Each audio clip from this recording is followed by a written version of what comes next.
Right, good morning guys. Hope everybody's doing well today. I know I don't normally stream on Thursday,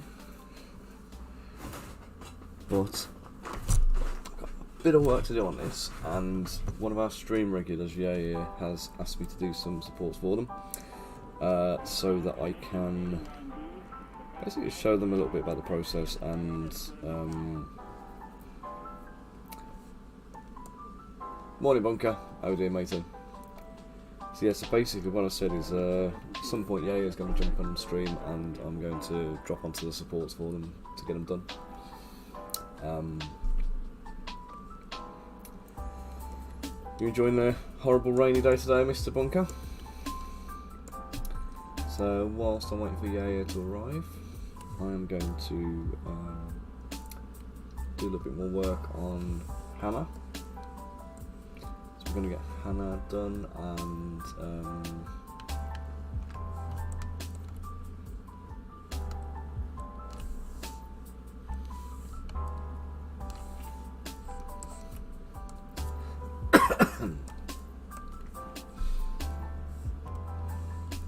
so I think I actually am at the point where I need to pose the model. So I'm going to hide Fina.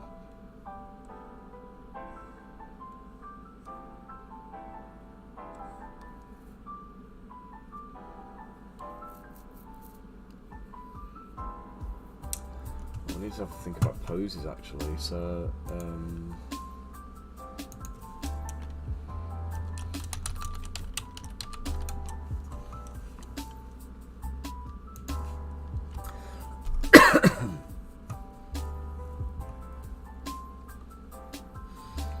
don't want to do anything hunkered down, so no crouchy poses. Don't want to redo the old Assassin's Creed, you know, badass assassin struts.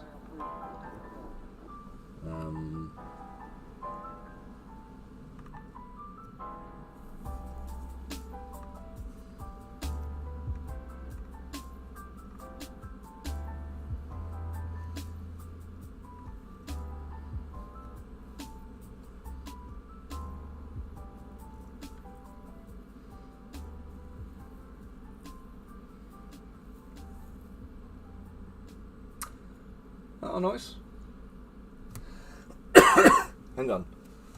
Oh, you're printing it. Sorry, I thought you said you were painting it. I was going to say, I thought somebody else had been given the job of painting the miniature and they got you doing it.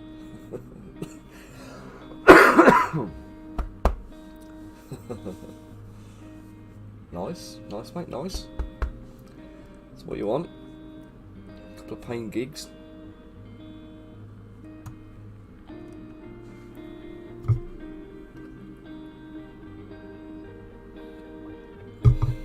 Are you allowed to say what the Kickstarter is or anything?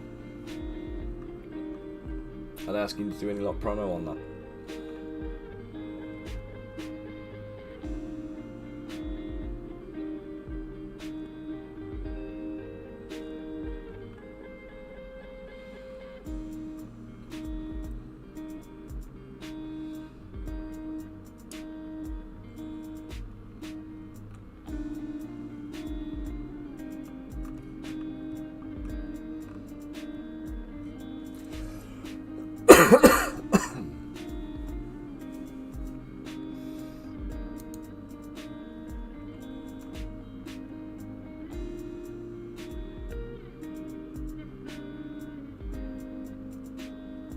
Fair enough, mate. When it's up and running, give us a shout and I'll give it a shout out as well.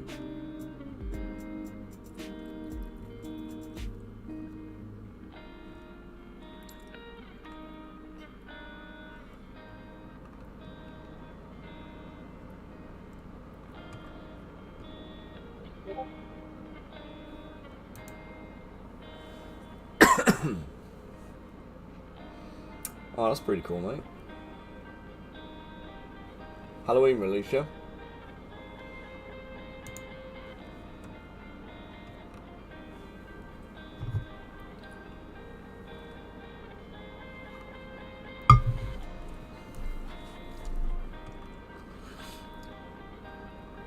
Right. I'm looking for a... I need like a sneaky assassin type pose. Suitable for an anime character.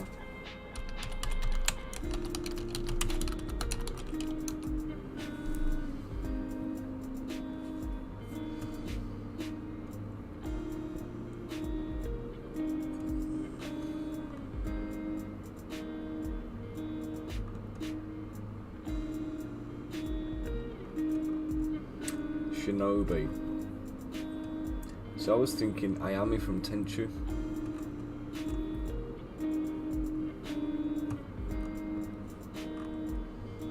But I'm looking at reference pictures of Ayami and I'm not getting any kind of, I'm not feeling any of them.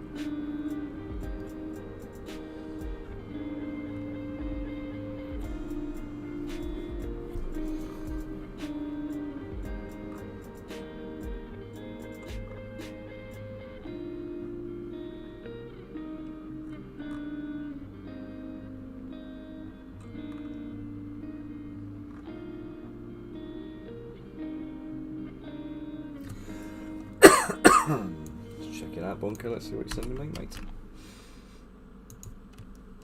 I tell you, this coffee's really winding me up now.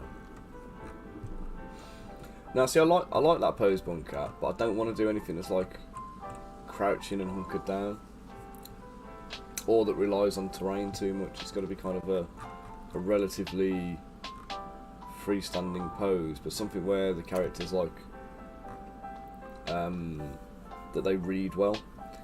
And the problem with these kind of like crouchy poses, it's quite difficult to kind of get the character down into that pose, but retain all of like the detail in a visible way at least.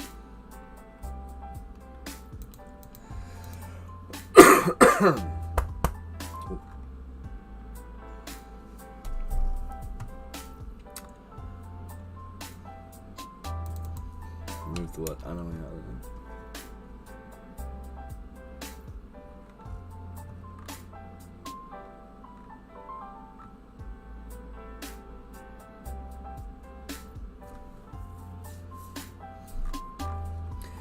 So the character infiltrates, so she comes in off your side, but she's basically like a glass cannon. So she's gonna turn up, cause mayhem, do some damage, but if she gets drawn into a sustained battle, she's done for. So she's small and frail and relies on the stealth and infiltration to kind of get away, to deliver the goods. So I just need an appropriate pose, and obviously she's cat folk as well, so something like a Khajiit rogue or something would be a good reference point, I suppose. But everything I see is either flying through the air, like doing a drop attack or a leap attack or something like that, or the classic Assassin's Creed type poses, which is not really what we're after.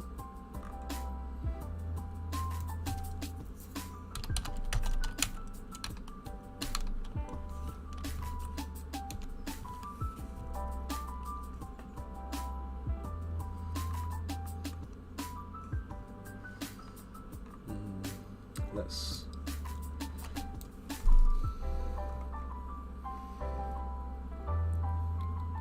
So this is Ayami from Tenchu. If you've never played any of the Tenchu games, you've missed out because they're ace.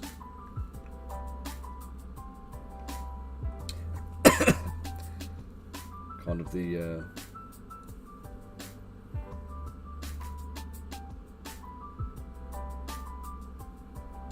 inspiration of all like the Assassin's Creed games, I would say, to be honest. Maybe something like that. Or that maybe.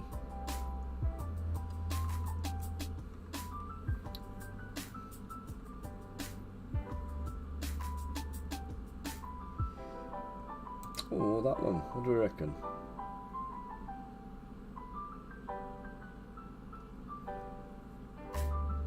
Kind of works.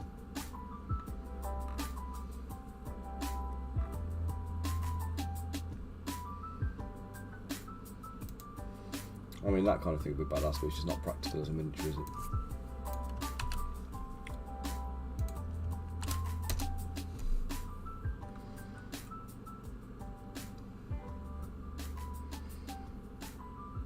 That's nice, Bunker. Again, we have the slight issue with this pose here, that we've got the foot raised off the floor, which it's not a huge drama, but it does mean we've got a weak spot here, and because this game's going into production with loads of models being rolled out, hopefully, I don't really want all of them snapping off at the ankle and having to redo like 1,000 of them. So I think we're going to have to do, we need something where she's fairly grounded. I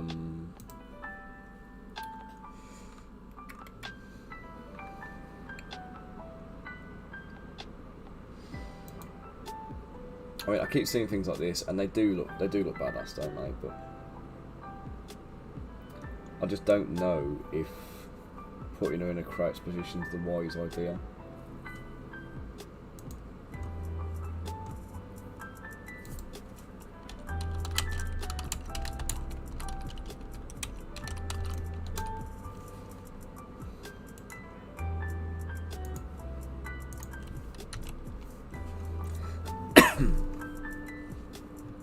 Because nobody else is in a crouch position, and she's a small character anyway because she's a child.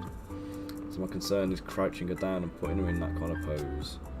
As cool as that looks, that gives us the an even smaller model, and a smaller silhouette.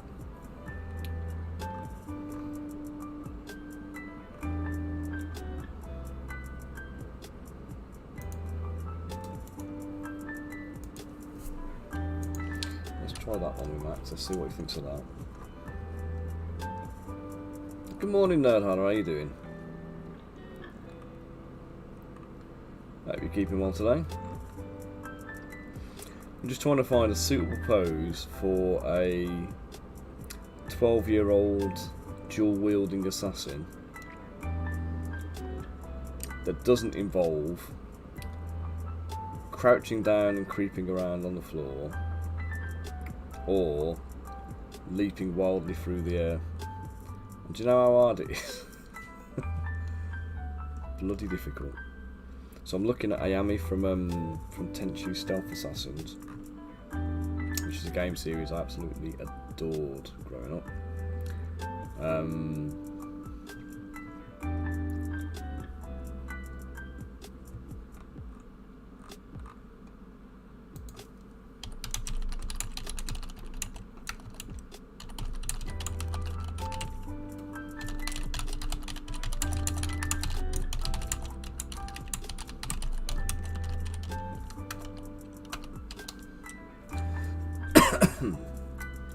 You got your onesie on drinking coffee, yay autumn. Yeah, I'll be honest, it's feeling autumnal here as well. We've had heat wave in the last week, and the heat wave, what the hell is going on? The heat wave has kind of ended, and now we're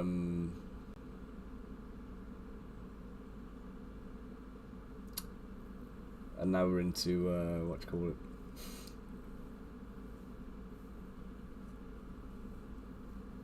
Like cold and rain and stuff, so fun and games. What we got there, bunker?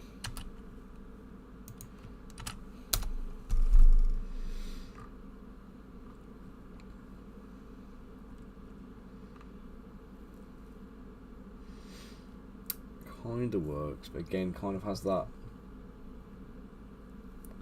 It's a bit too posy. You know what I mean? I'm being really picky now, aren't I? That one's too posy, that one's too crouchy, this one's too jumpy. Just fucking stand there.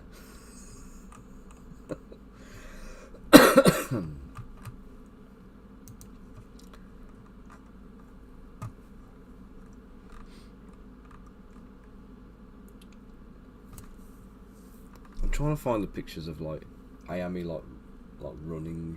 That's what I want to see.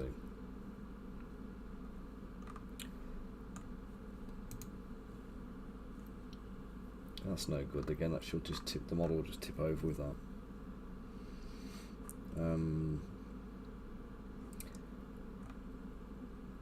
So we've got a small model with a small contact point on the ground is what we're essentially dealing with. So we need to make sure we maximise the. We've got to maximise the opportunities there.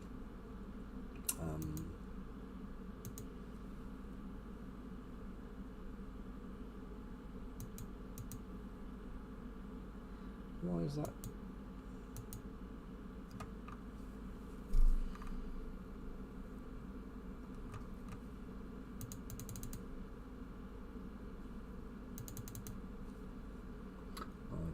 know what's going on now.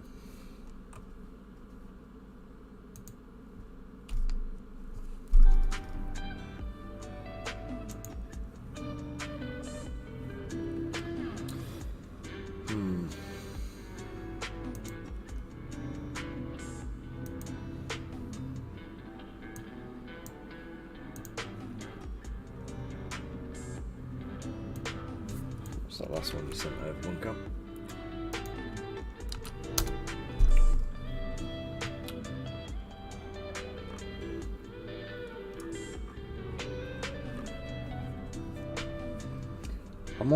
I might do something like that then.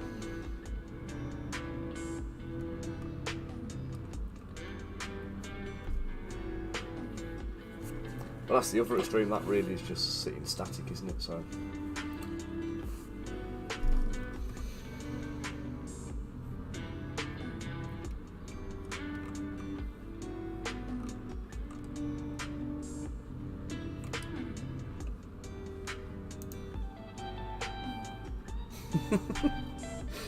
sorry, Bunker. I'm being difficult this morning. So I know this model is going to be quite a fragile one. Although actually, she's got a tail.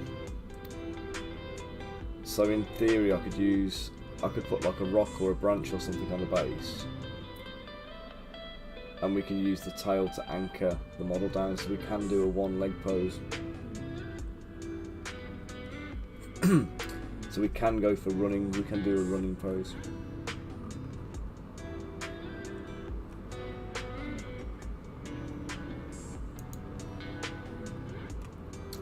Actually I quite like that one. I'll send that to Max and see what he thinks.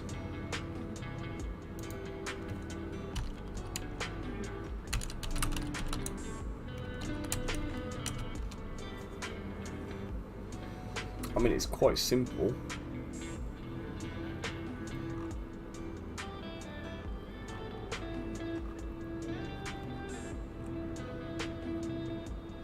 I mean, that there is the other classic Ayami one.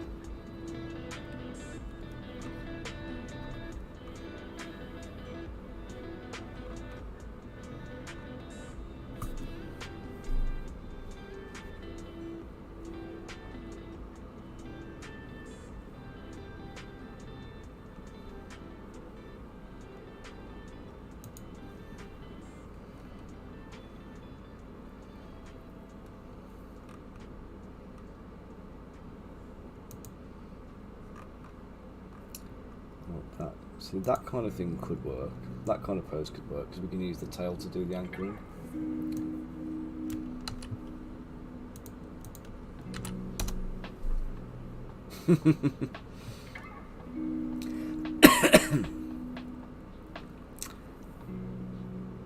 Yeah, kinda, mate, but we're crouching again. Crouching on that one. Now I don't want to put her on a branch, but what I'm thinking is, like, what I wanted to avoid was I want to have a...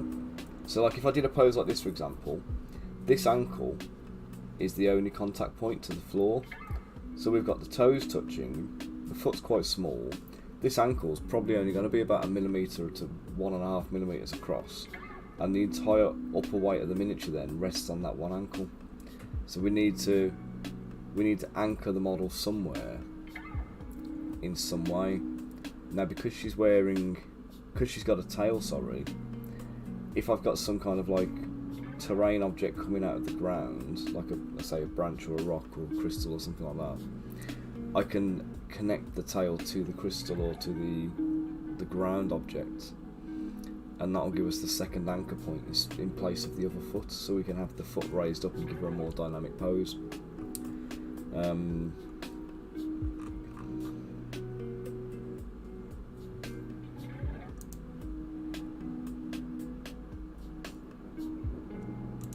Do you know what? That one. Let's do it.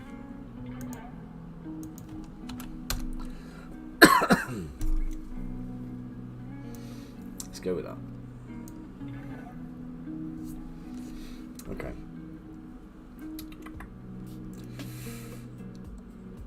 Right.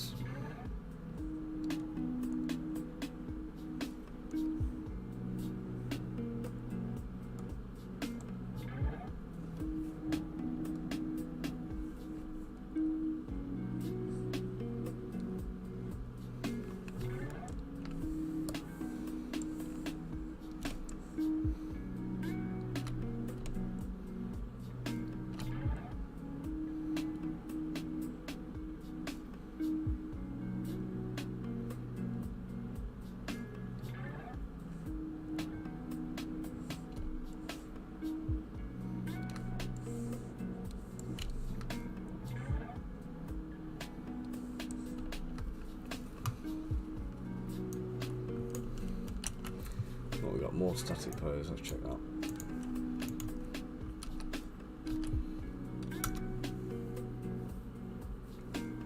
Oh yeah, that one kind of works.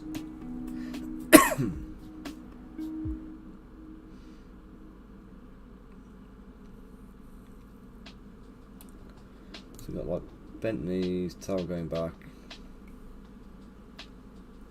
That would work with 2 daggers. Let's combine that one and the Ayami pose I found.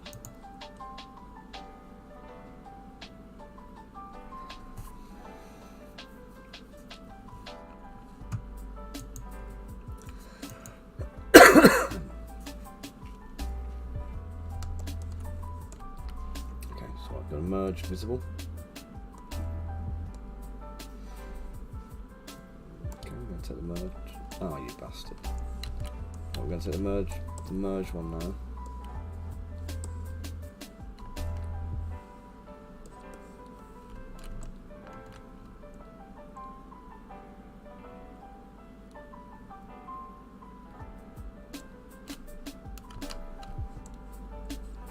No, I appreciate it. Thanks for the help, mate. Yeah, how was that? It's actually got a tumour in a leg.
Yeah, you're gonna get some really dodgy ads, like social media content proposals now, you know.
Yeah, I used to get some weird stuff coming through on Wish recommendations.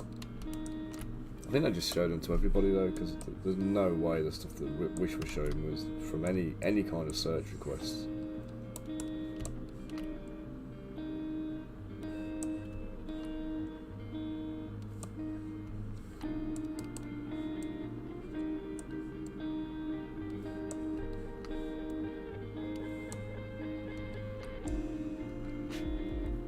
I'm on Ishtar, good morning, how are you doing? Keeping well today?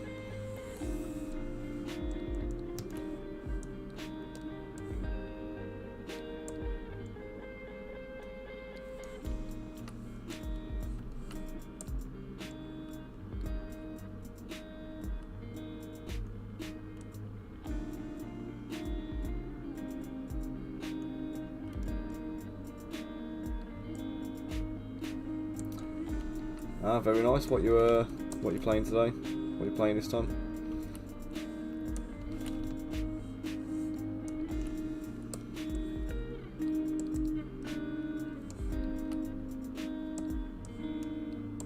You're already thinking about upgrading, Bunker?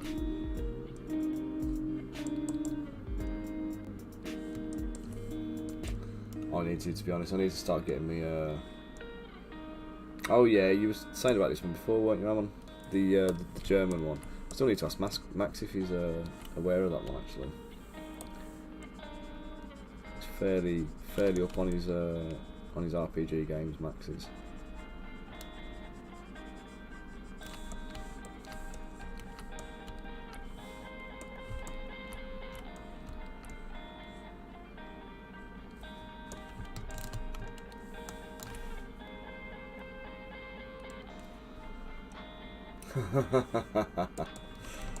That's it. Get the wife to drive the need.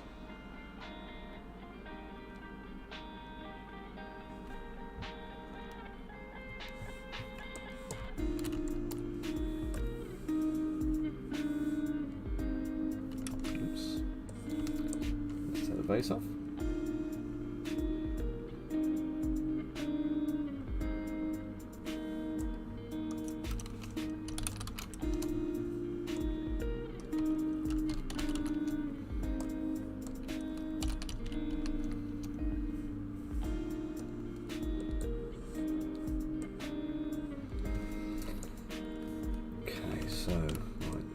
The sword slash knife into hand.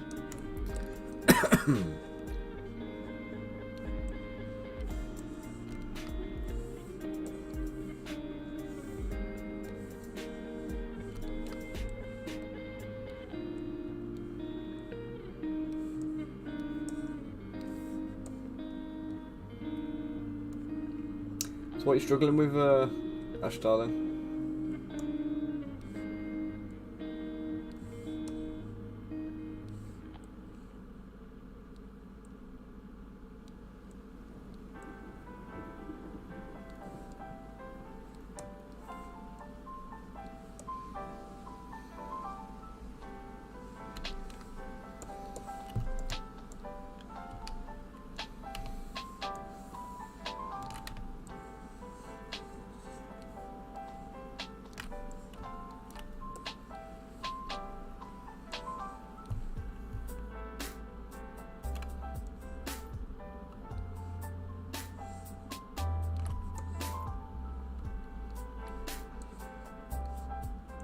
So witches don't have the range of spells. What's this, an availability issue? Is it just trying to find like an optimized build?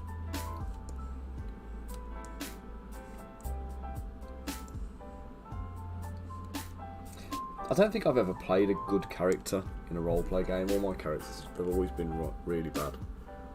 I don't mean bad as in like they're, you know, bad guys. I'm talking like they're just bad. they've just had crap stats and they've just not been amazing. Tobes on Facebook, mate. Hope you're doing well this morning.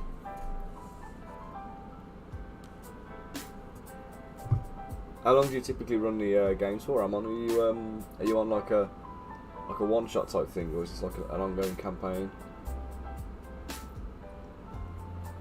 Oh, Max, you bugger.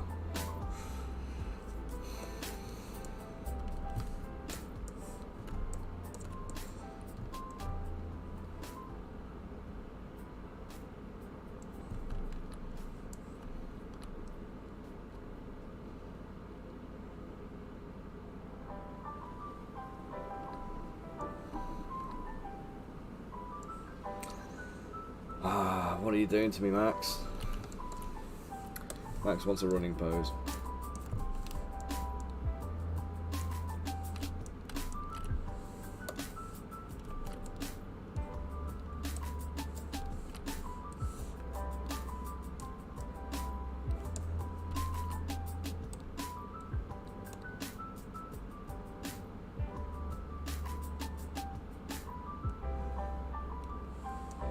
It's a good old long session then.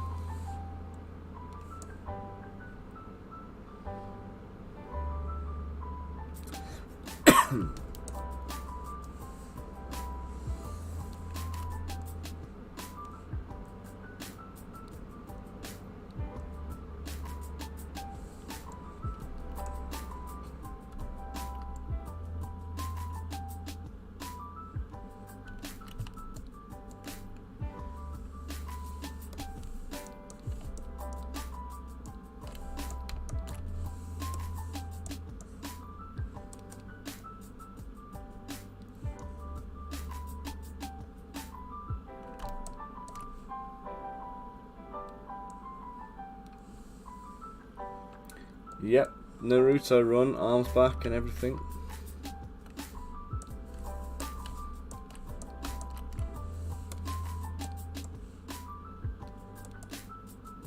I saw a thing actually, and they were talking about this, like the Naruto run, saying it's actually a very efficient way of running, like the whole arms back, leaning forward kind of thing. Like uses your forward momentum to move you faster. You just got to be really careful to make sure you keep that momentum up so you don't end up stacking it and falling over and slamming into your face.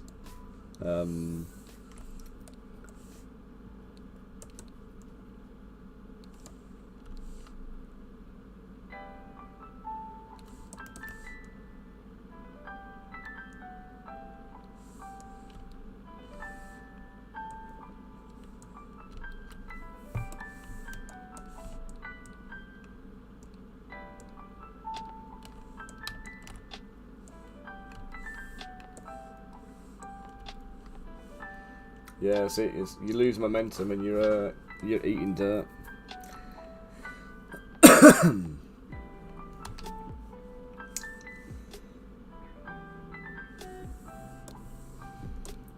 Something else I saw the other day as well, and I don't know what's I don't know how much kind of like truth in the matter there is, but there was a video I watched, and they were saying that like if you're rowing, you have to compensate. I think it was what's his name now? The physicist bloke, Neil deGrasse Tyson. He's basically saying that you've got, because of the Earth's rotation, it's just random discussion now, but when you're rowing a boat, to go a mile in one direction, you have to compensate for like the movement of the Earth as well. So you end up having to compensate to go across, and the compensation that you require is lower at the equator. So if you get world-class athletes in the upper hemisphere, so like the UK or somewhere in Europe, and they're already really good, if you want to break a world record, you move them to the equator, and their power and speed and everything else counts for more at the equator because of the relative what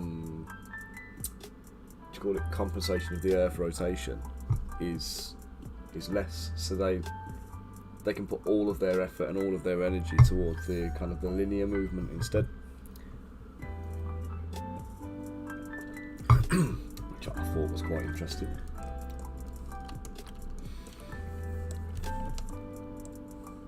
And another little quite interesting thing I've discovered as well the other day. If you bounce a tennis ball on the floor, the tennis ball returns to your hand in about a second. But in that second, the relative place in space that ball has returned to is about 18 miles away from where it began. Because of the Earth is moving around the Sun, because of the Earth's orbit, that 1 second equates to about 18 miles of movement. So even though it's returned to the same relative place in your hand, it's 18 miles away from where it set off.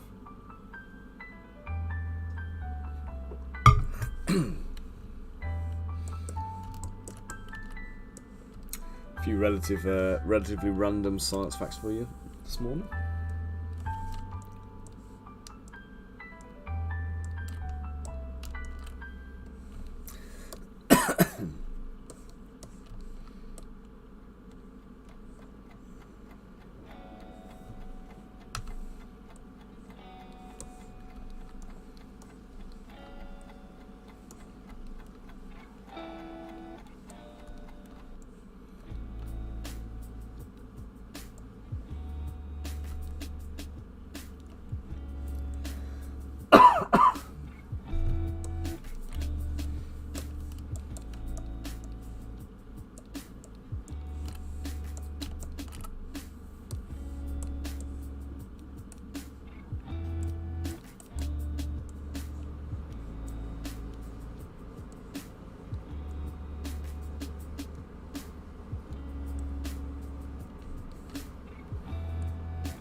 That's it.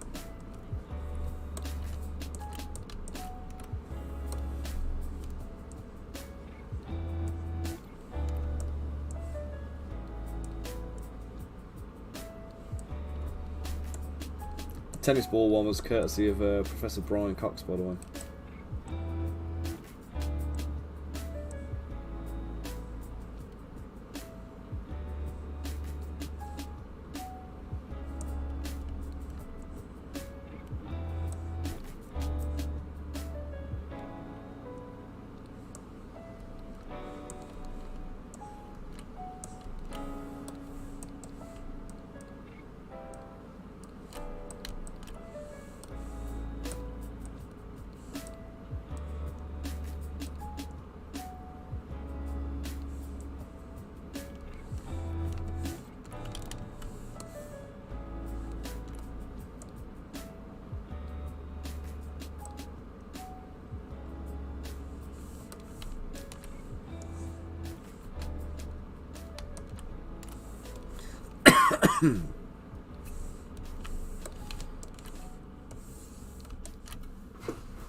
Something really messed up going on with his wrist, isn't there?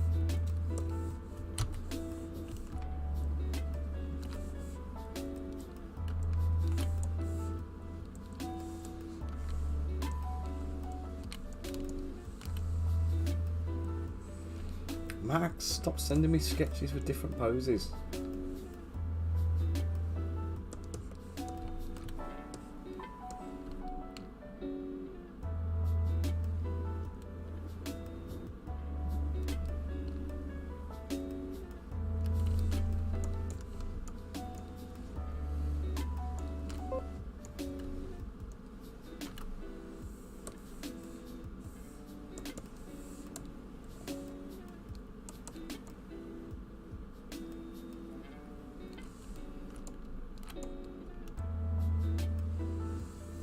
keep moving the goalposts on me.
Right, now the challenge, how do I anchor this bugger?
Right, so if I do that, I can use the foot as an anchor, I think.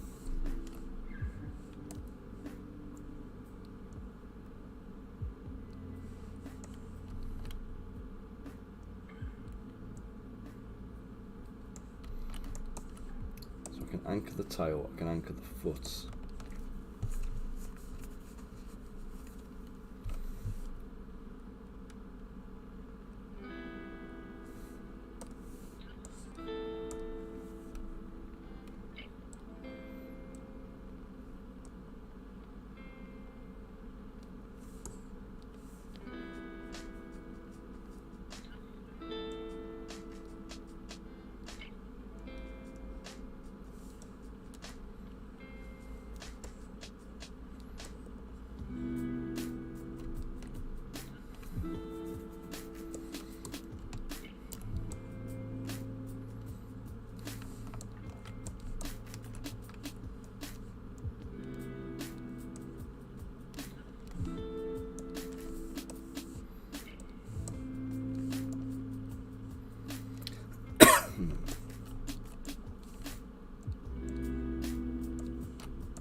Quite sure what happened there on the shoulder.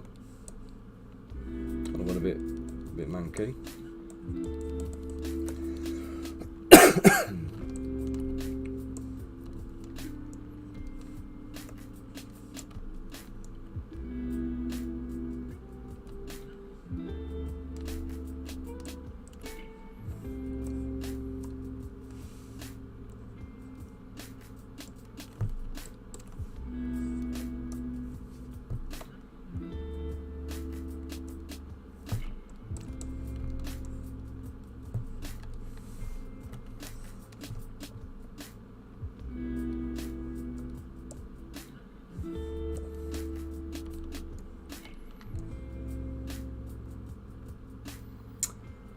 Um,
Right, where do I anchor her?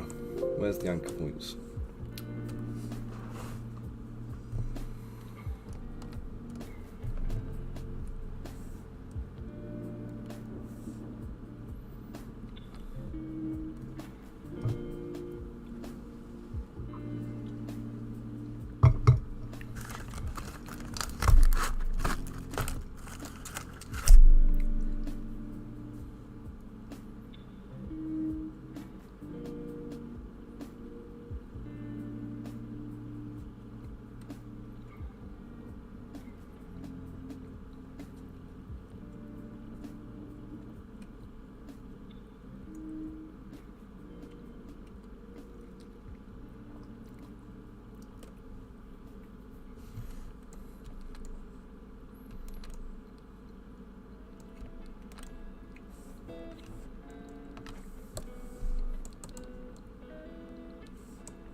So, my instinct here is I need a rock and a dust cloud.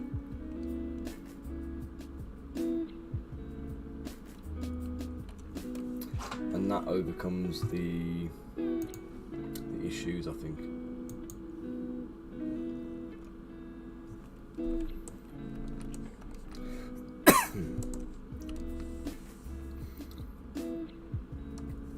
just going to append a cube.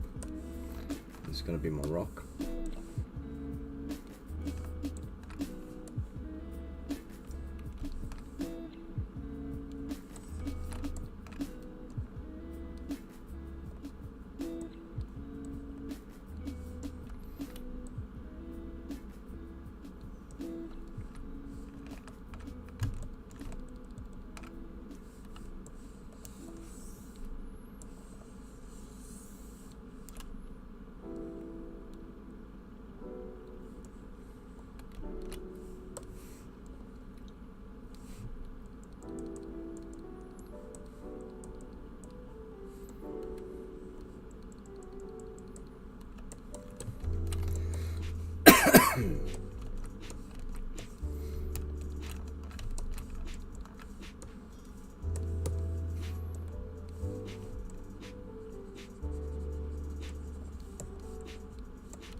Here's a question for you. Why do so many people have issues with like scenery items and objects being sculpted into the base of the model? I see a lot of things online where people are kind of complaining that it's not realistic that they've got a barrel under their foot all the time, no matter where they are. It's like it's a it's a representation of the character. So obviously it's not intended to be true to life. And you can't account for every single possible variation of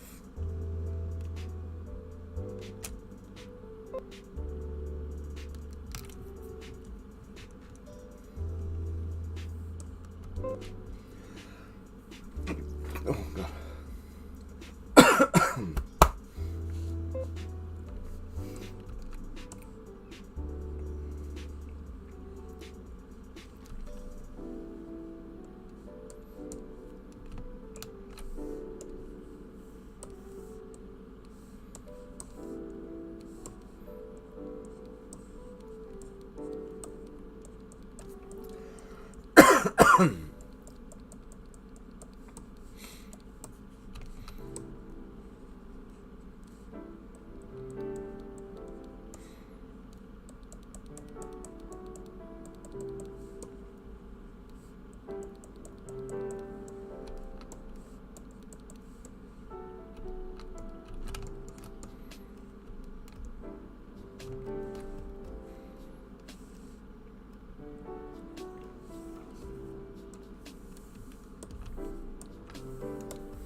But it's like when people base their, you know, your 40k models, and they're going like, you know, you've got some people who do like snowy bases, and some people who do like Mars and, you know, red dirt and all that kind of stuff.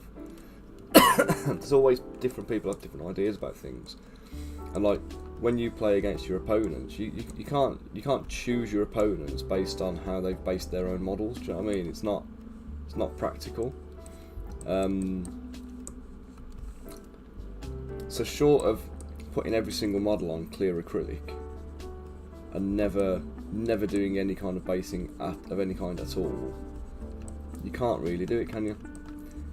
And I know it's like there's the old piss take, isn't there, about the you know, heroic foot on rock, like the heroes always carry a rock around in a bag with them or something like that. So I was actually going to do at one point, I still may do, a little jokey piece with the you know, a hero with a rock strapped to his back. So he's got his own little special hero rock.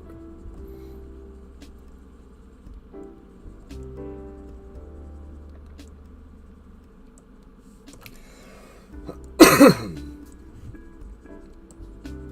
the thing is, I mean, I was talking to Andy Hobday, Footsore Miniatures, and he says, like, from his days at Games Workshop, they always used to say bases and faces are the two things that make a model. So it doesn't matter how good or bad the rest of the paint job is, if you do a good face and a good base on a model, the rest of the model could be forgiven.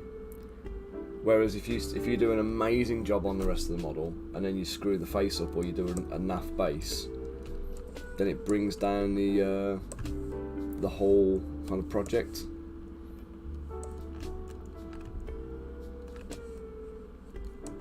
And it's right, you know what I mean? It's there definitely is that.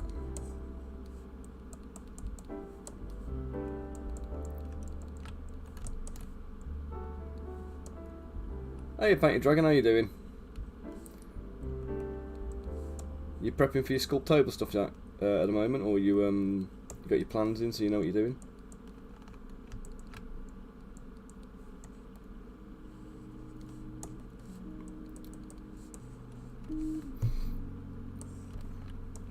Yeah, not too bad. Just cursing Max for requesting this model in a running position.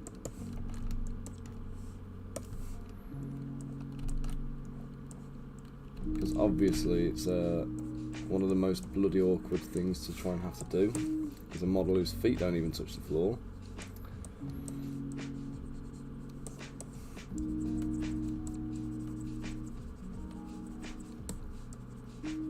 I'll tell you what, I'm going to send him this and he'll go, yeah, I think we should have it just standing there because it's a bit too animated compared to the rest of the characters.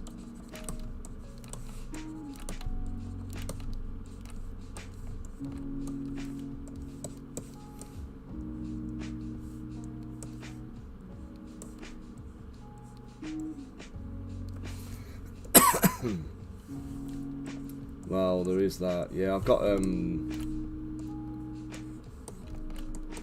we got a big ass rock that a foot is touching, and the tail is also grazing. But I'm also toying with this.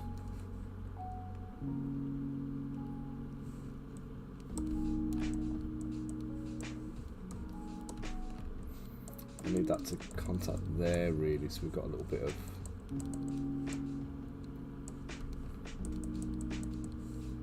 yeah, we're just saying, like, I keep talking about doing like a piss take special edition hero or something like that, with you know, who carries a rock around on his back,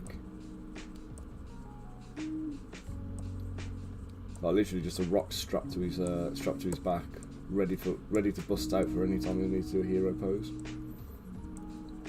Because they always seem to conveniently find this, you know.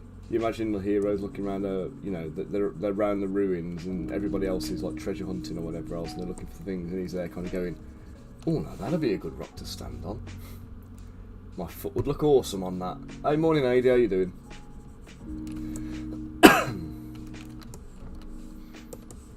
What do we think? Does the dust cloud look shit, or is it okay? Is it a good enough delivery mechanism for a bit of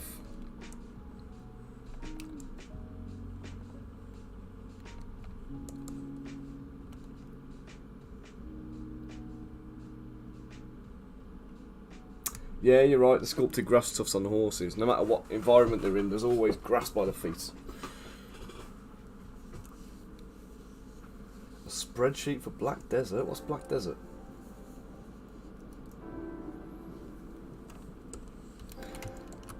I mean, we're dealing with an anime character here, so I don't think a dust cloud is unreasonable. Let me just get this Dynamesh. Let's put a bit of texture into the rock. If you don't use this already, I recommend the Orb Cracks brush. Get the Orbs set, the Orbs brush set from you can get it like Gumroad and stuff. Not expensive. You can get it for free, but I get so much value out of it. I had to donate to the creator. Give him a little tip. But you get the various different orb brushes, which I haven't actually got them all in here. I've only got a few of them saved into my things. But I use the Orb Cracks all the time, as you'll know. And then Orb Rock Detail and Orb Rock Noise. It's great for just getting a little bit of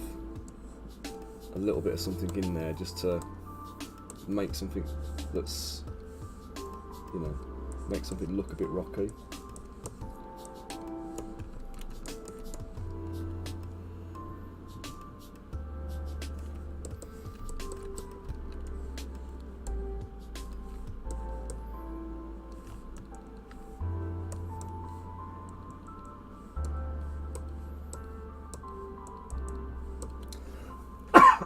The Geo brush, no, not seen that one. Is that in the? Is that like native to Zbrush now, or is it?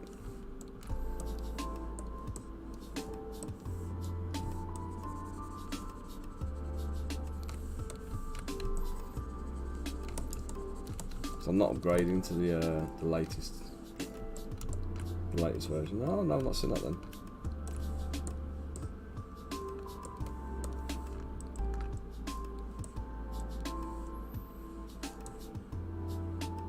Collaboration. Kind of collaboration.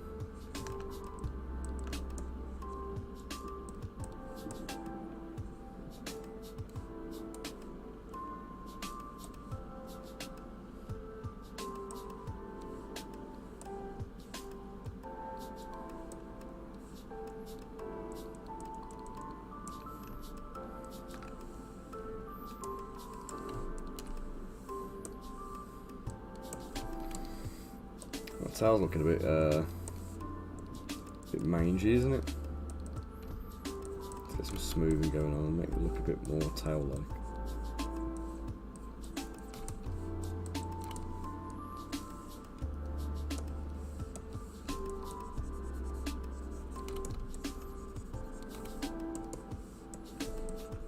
No, I've not seen it. How does it work? Is it similar to orb cracks and stuff, or is it is it just something different altogether?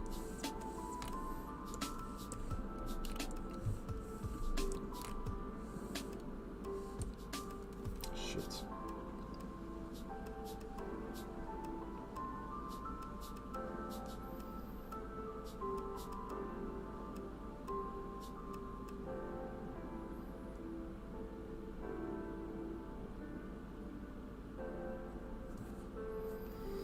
Come on, Zbrush, don't be a dick.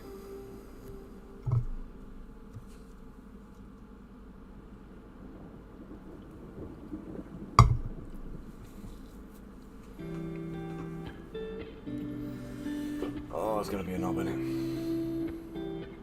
Oh, right. So I use orb cracks for all of that stuff anyway.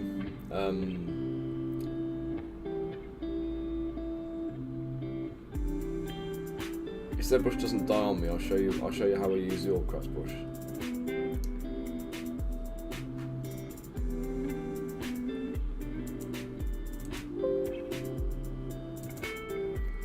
You know what I do? Clay build up master race, what's that?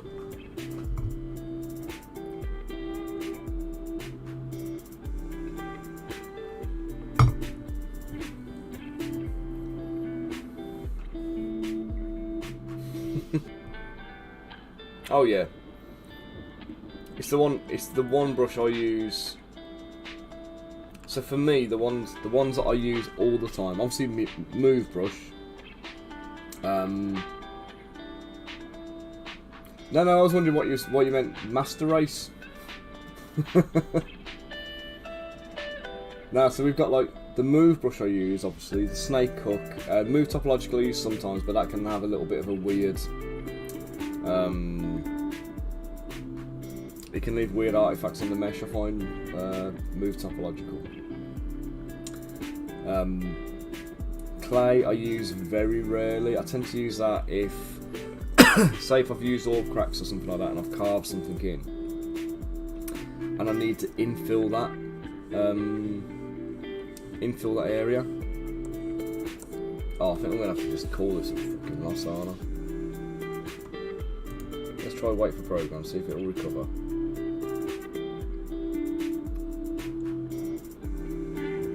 I was trying to rotate the model round and I accidentally clicked the control button when I was doing it, I think.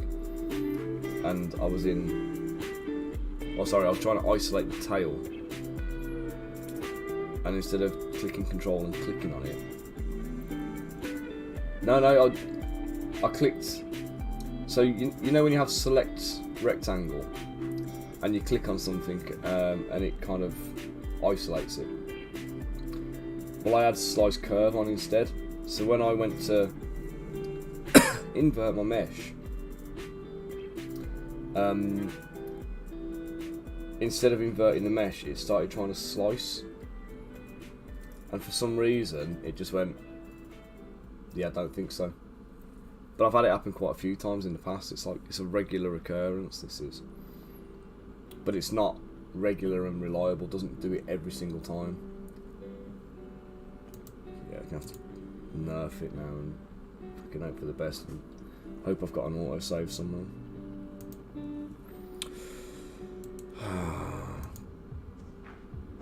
Dick.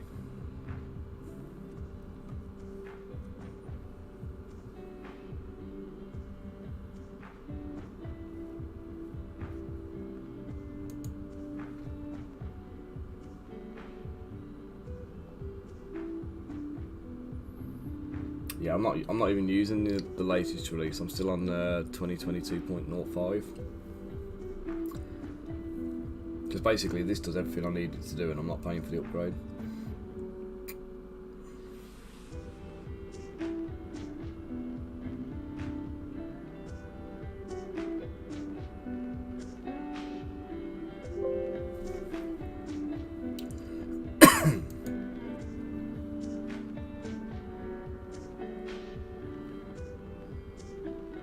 Right, so my autosaves are not options.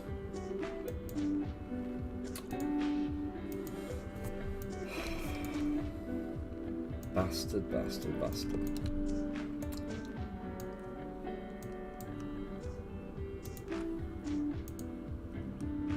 Back to the drawing board.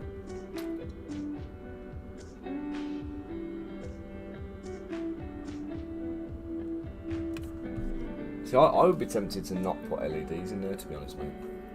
I've got all LED fans in mind because they came with it, but if I was switching them out, I don't think I would do LED. Because as cool as they look, obviously they're going to add the smallest amount of heat, aren't they?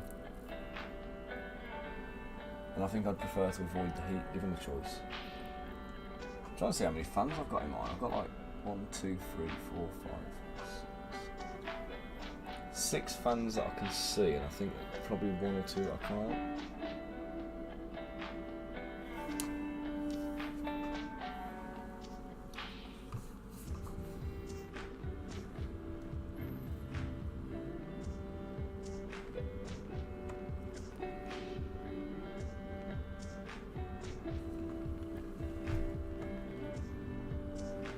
Yeah, because I've got my cooler master, which is like 3 fans with the water cooling hoses going to the processor. I've got 2 on the back that I can see. Well, 2 on the back on the side facing away from it I can see. I've got 1 on the back that I can see. But then I think I've got another one lower down, and there's possibly another couple around the rear. In fact, I know there are, because I can feel them. So there's probably another 2 or 3 on the back. Right. So I didn't lose an awful lot, but I have lost the. To smooth the legs out, I've lost the rock, the dust cloud, and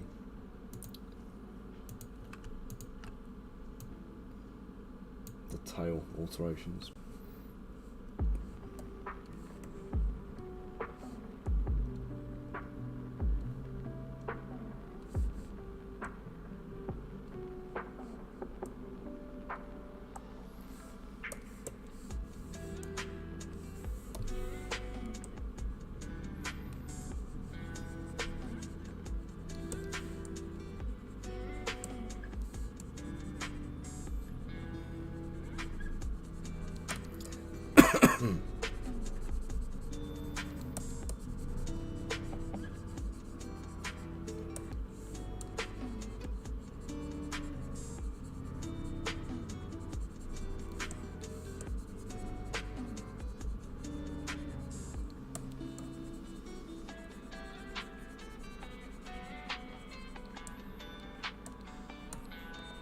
Okay.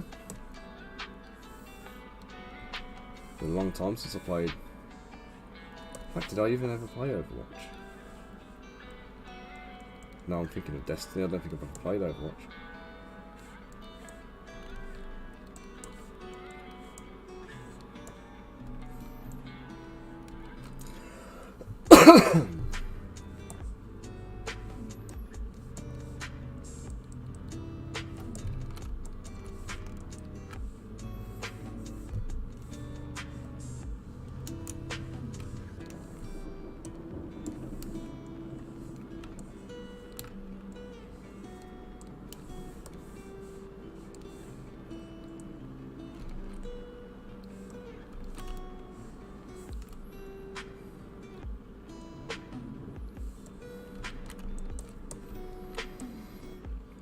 So we've got 2 anchor points on now.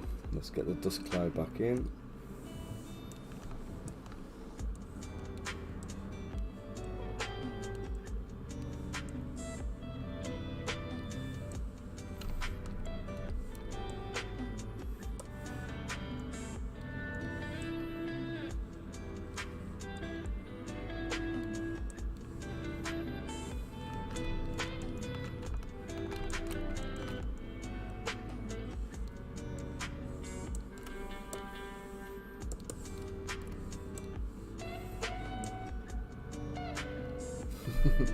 You got angry at your friend, yelled at him to stop, and go to the next objective. You borderline spat on yourself when you saw him just ignore your call out. and go with I can't go back and I couldn't leave them there.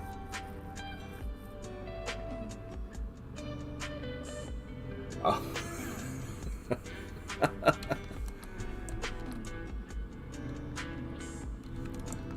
Fair play, mate.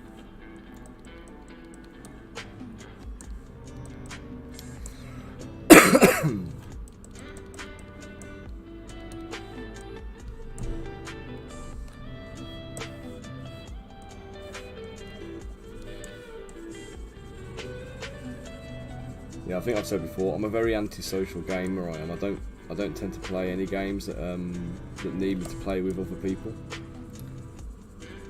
In fact, it will actively prevent me from playing games if I have to play with other people. So I can't be doing with like having to like tie up with other people's timescales and stuff like that.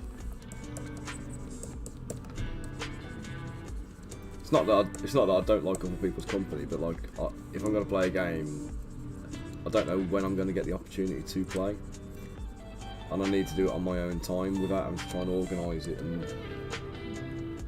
hey, you're right, Riz, how you doing, matey?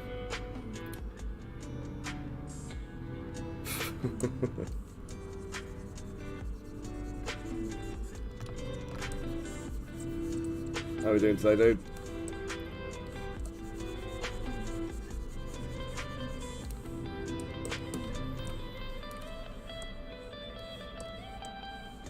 Just as Zbrush do some like dick crash on me.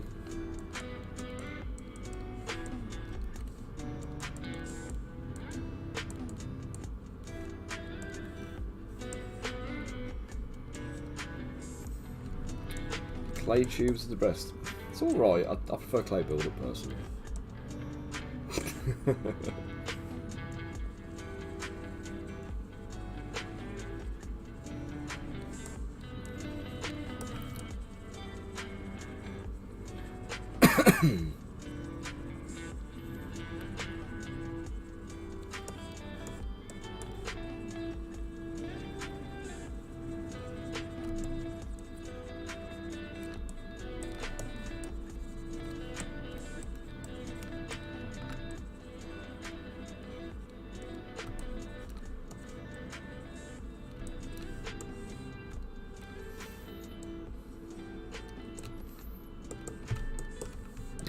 Mine was just, I don't know what was going on with it, mate. It just, do you ever do that thing where you, like, I had slice curve active instead of select rectangle? So I had an object selected, and I wanted to invert my selection. So I clicked the control and shift and then did a little drag. But then instead of dragging out the rectangle and inverting the mesh, it tried to slice the mesh instead. And it was just like, yeah, I ain't doing that, thank you.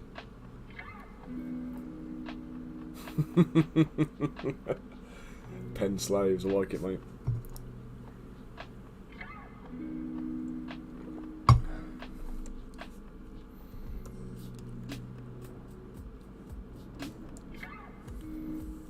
Let's do the rock, let's get the texture back in. Not that one, that one.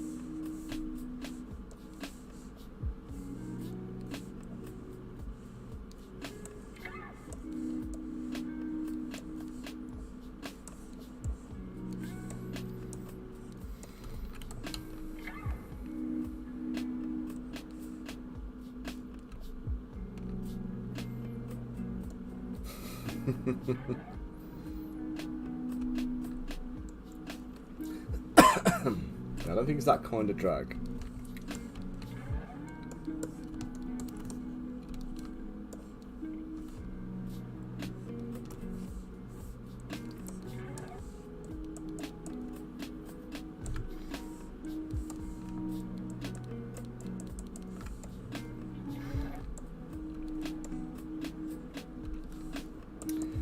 Right then.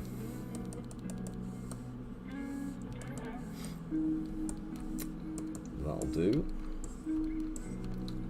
Let's do the bit that crashed me last time. I've got to go and smooth that tail out and stop it looking like a knobble turd.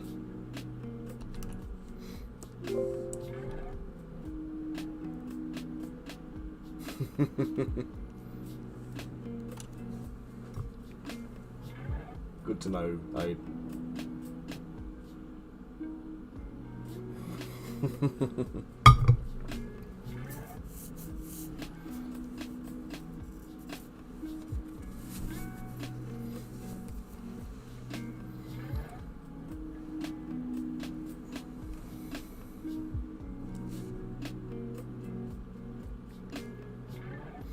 I'm seriously lagging today, guys. I was up till 3 o'clock in the morning again with Hayley doing bloody schoolwork, trying to get her classroom stuff prepped.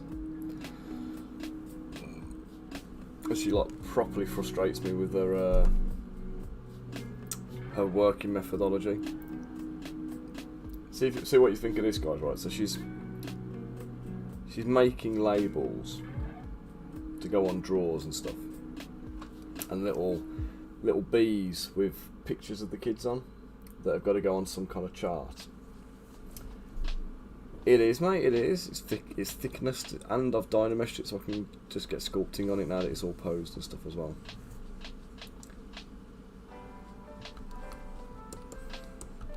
So yeah, so how would you what program would you use? Well, I've got you to thank for that, Riz, for the handy tutorial. So how would you do a sheet of bees with little photographs of kids stuck on them? To like print them out and laminate them and stick them all on your thing. Yeah, Riz, it is the same model. I'm just posing it today.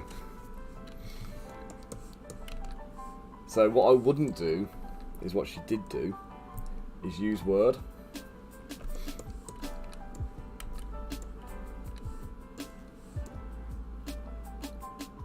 So she's there with bloody Microsoft Word. Like, yeah, I know. Microsoft Word, positioning all these photos of the kids on the bees, faffing around with image wrapping and stuff. Hey, yeah, how you doing? Faffing around with like image wrap and all that kind of nonsense.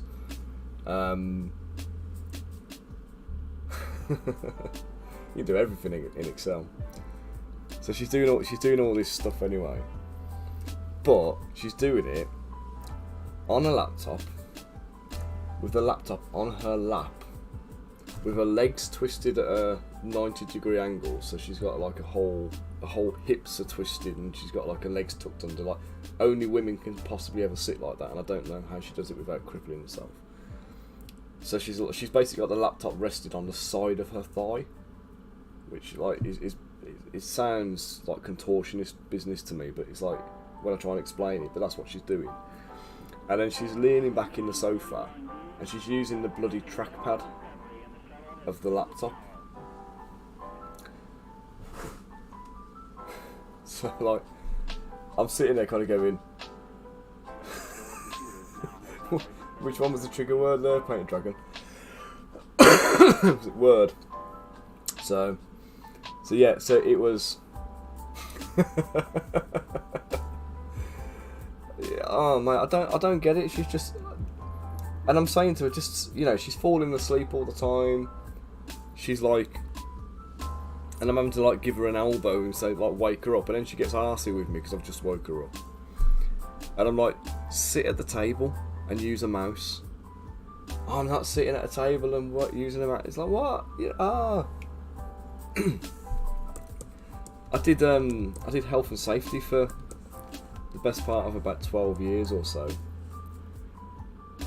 and I spent an awful lot of that time doing DSE assessments and ergonomics and stuff like that. And every bit of my training and experience in that field is making my head want to implode when I see her working, resisting the kind of the healthy work style. And I swear the whole thing that took till 3 o'clock in the morning could have been done in about an hour.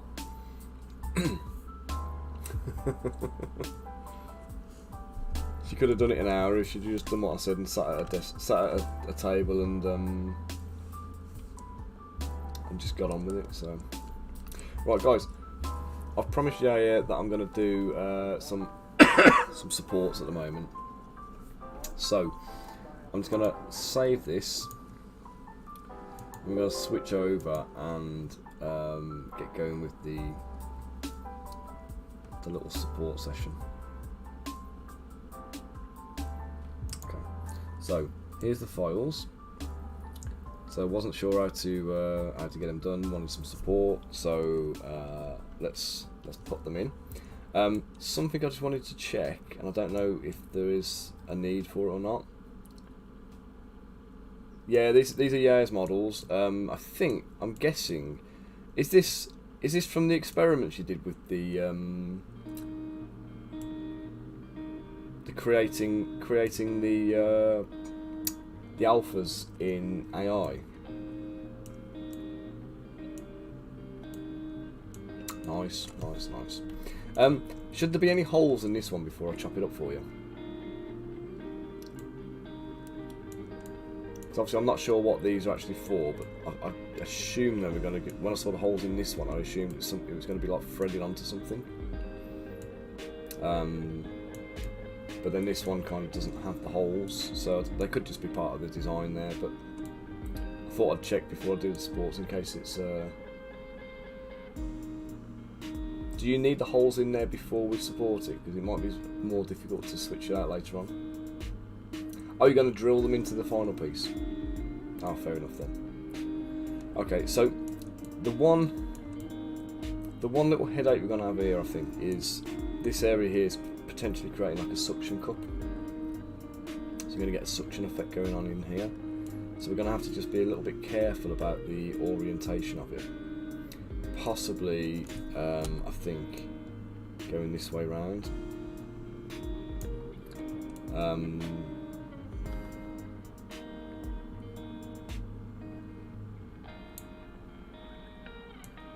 Because usually I would say that would be a better orientation. So it's going to print from here, it's going to start building up, build up. It's going to get to here, but the problem then is you've got a little bit of suction going on here. Now it's only a very small, piece, isn't it? So if I'm looking at this, so each of these squares on the grid here is about 1 centimetre. So we're looking at probably, it's only like 1 centimetre diameter, or give or take.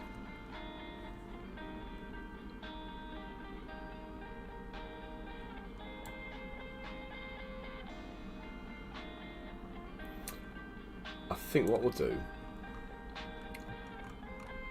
Oh, the raft bit you mean? It's just a setting I've done, to be honest. I'll show you my settings in a minute. We're going to go like that, we're going to tilt them upright. We'll tilt them upright at an angle. And then I'm just going to go to transpose mode to move mode. I'm just going to move them up till the Z dimension is about 5mm, give or take. Gives you just enough room for like the supports underneath. So we're going to go 5.8. So I'm going to pop the... I'm going to go on to prepare. The prepare tab. So we've got the raft in here already. So it's this raft here. It's a shape wall raft. Now if I click on shape wall normally, it comes out like that. So it's quite a big thick bowl. You don't need it to be that big and that thick. So what I always do is, I've got some presets saved in there with the thickness of the raft being 0.2mm. So it's a nice thin base, but it doesn't mean... Yeah, no worries, Painted Dragon, you take it easy, man. It's not going to be... like, it's not going to use too much resin, but it's also not going to kind of have enough thickness to it that it's going to start peeling itself apart. Can you turn off the picture of... Oh, sorry, mate. Yeah, yeah. I'm talking about all these settings, and there's an image in the way, isn't there? Right, there we go. So over here, then. So I can't zoom in anymore on this up the corner, but you can see we've got override base on. That's not relevant. Scale at 100%. Precision's 50mm. 0.5mm. Sorry. thickness is 0.2 millimeters. So that's just like the actual depth of the bottom part of the base. And then we've got the wall is 0.2 millimeters, which is the thickness of the wall across here, the diameter of the wall. And then the angle walls is 0.4 millimeters, and that's the vertical height there. So it's 0.4 millimeters high, and the concavity is 0.3 millimeters, which is basically, I believe, from the bottom of the base to the top there. And all that gives you is, like, when you're trying to get this thing off the build plate, you can get a spatula just underneath there, give it a little slight twist, and usually, as long as you haven't overcured the base will just kind of separate from the plate nice and easy, and then you can just pop all the supports off. So next thing to do, whilst in prepare mode, we go into supports. With both of them selected, and they'll show all these like yellow grid sections on there at the moment, and this is showing you where the overhangs are. So basically the areas that are facing down or mostly down. So here, for example, we're probably going to need a few supports in these kind of yellow areas. So we go search selected. And this is on the island detector, so this is just going to kind of mark up in red anywhere where we've got an island. And I'm not expecting tons of islands on here, so there's 10 islands it's found, right? So on this one, it's literally just the low points.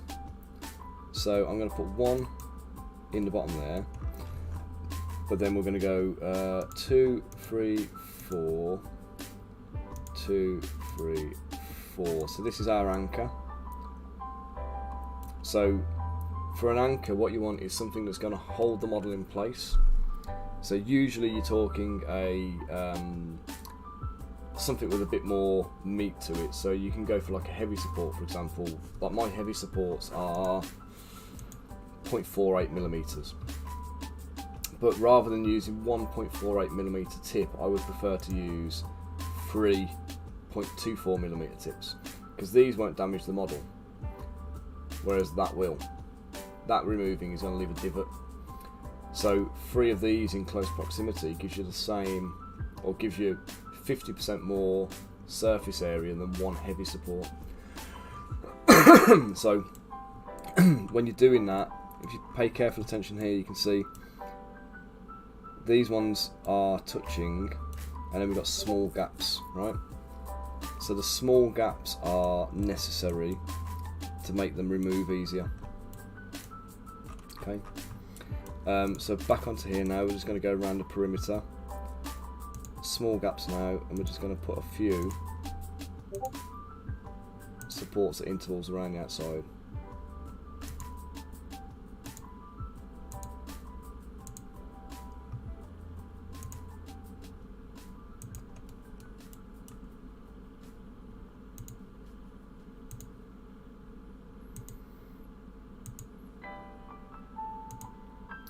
Right, now when we get to the...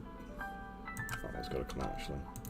Once we get to this part here, should have done this on this one actually, because you've got thickness to this, I'm going to switch tacks. I'm going to move to the inside of the ring. So we're going to add the supports to the inside of the ring here. And we're going to put them on a flat side so they're easier to clean up. There shouldn't be any cleanup really, but... Okay, now for this section, you can use these little supports, and you have to scrape them off, but they're a pain in the arse. So instead I'm going to put one of these just here, and then I'm just going to tree off from that. So we're going to go from there to there, and I'm going to press Alt and S to make that straight. Okay, so it's got clearance of the model, but it's putting another one in there, so just for a little bit of extra support.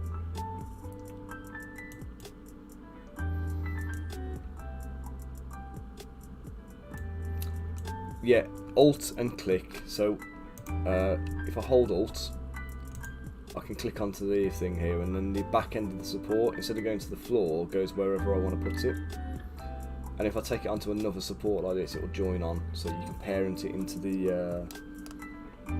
other support, just like that. Alt and S makes the support straight. We come to these ones underneath. What we can do is highlight all of these. We can press Alt and P and it makes them into pillar supports. So they're all nice and straight. Okay. Now that should just about do it, but I am going to just err on the side of caution and put a couple under here because this is an overhanging area. So Alt and click and then parent it there. Now after I've done the one of these, what I can do is I can hold Alt and Shift and it's going to come out at the same point where the last one went in.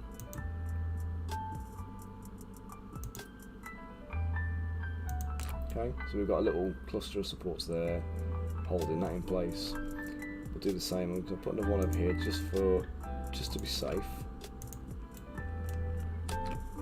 Make that a straight one. Make sure it's got clearance off the bottom of the model.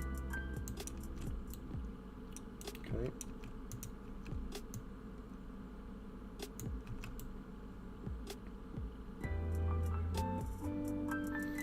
Okay, I think that one is pretty much done. I'm going to put a couple in here, just as little tiny tree supports. So I'm going to go straight in. Gizmo menu, where are we looking, mate? Yeah, Alt and P for pillar supports, Alt and S for straight supports, and then you just click and hold Alt to reposition your the base of the support. And then you can connect that into another one. So I'm going to do here a little flower petal configuration. So this is the best kind of anchors to use. So you put the first one in, then you hold Alt and you put one nearby, and then we're going to hold Alt and Shift and we're just going to go round that one in a little circular configuration so that they'll have basically the positioning of flower petals. Okay.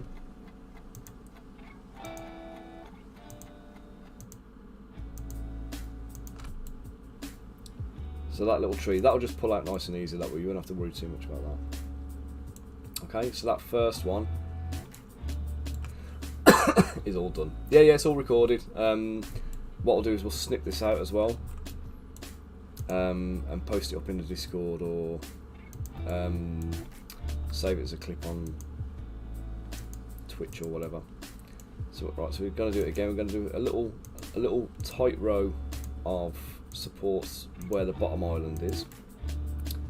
Now here we've got a couple of extra bits to deal with, so we're going to pop one onto there, just at the bottom where it was, and I'm going to just tree off that one and go into there. So that's Alt and click again. They're 0.24mm support, so they will remove nice and easy.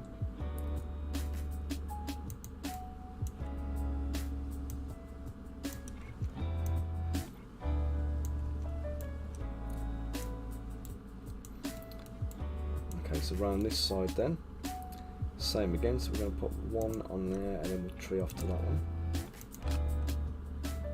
So with the island, the first thing you've got to do is just address all the islands basically.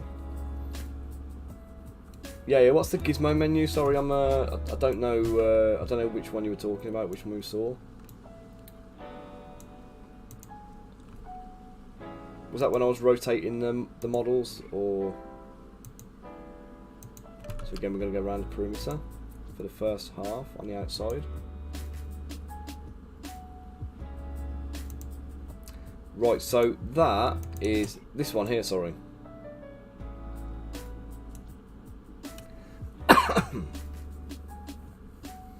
Okay, so this oh yeah, I know what you mean. So this is a pro feature, and it's called advanced editing.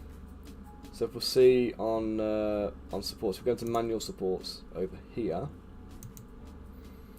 So we've got classic, advanced, and if I press the advanced, if I switch to advanced mode, it's just press space to do it, and it gives you the different nodes of the support to be able to kind of do fine positioning. So if you're not on the pro mode, you won't have the advanced support option. But I say I use that quite a lot because it allows you that little bit of extra control over the supports. So we're going to do the little tree thing in the middle again, but I'm going to come off that one because we've got a support already there.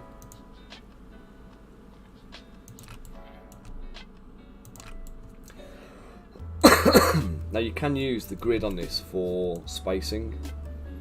I believe if we look at the actual grid, if we go to bottom down, is it?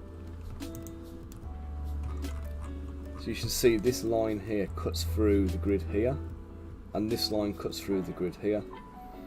So it's 1, 2, 3, 4, 5. I think it's 10. It's 10 squares per centimetre.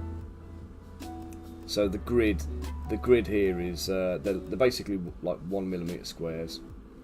So 1mm by 1mm for one of these squares. So you can use that to determine the spacings you're going to be putting on models.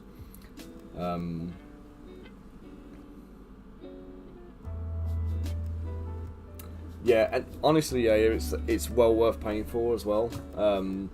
It also speeds up the slicing time as well. You don't get the ads and stuff like that. It's just worth doing. Just go around the inside again here. Just put these last few tree supports. Now it has gone yellow, which basically means that as far as Lychee is concerned, all of the islands are addressed. But what it hasn't accounted for is like the bulk of the model and things like that. So you still got to make some allowances. You're still going to make some allowances for the mass of the model. So here I'm going to put another one in there just because there's a little overhang marked up. So I'm going to drag this out so it's outside and connects to that. What you want to avoid is having supports that cross through the model. Give or take, yeah. On the underside, probably about every millimetre for the perimeter. But once you get into supporting like volume, you're probably good for every like 3 or 4 millimeters. You don't need to cover every millimeter of the model in supports. But large flat areas like this, if this was larger, you'd probably want every third like corner point. I would be putting a support roughly.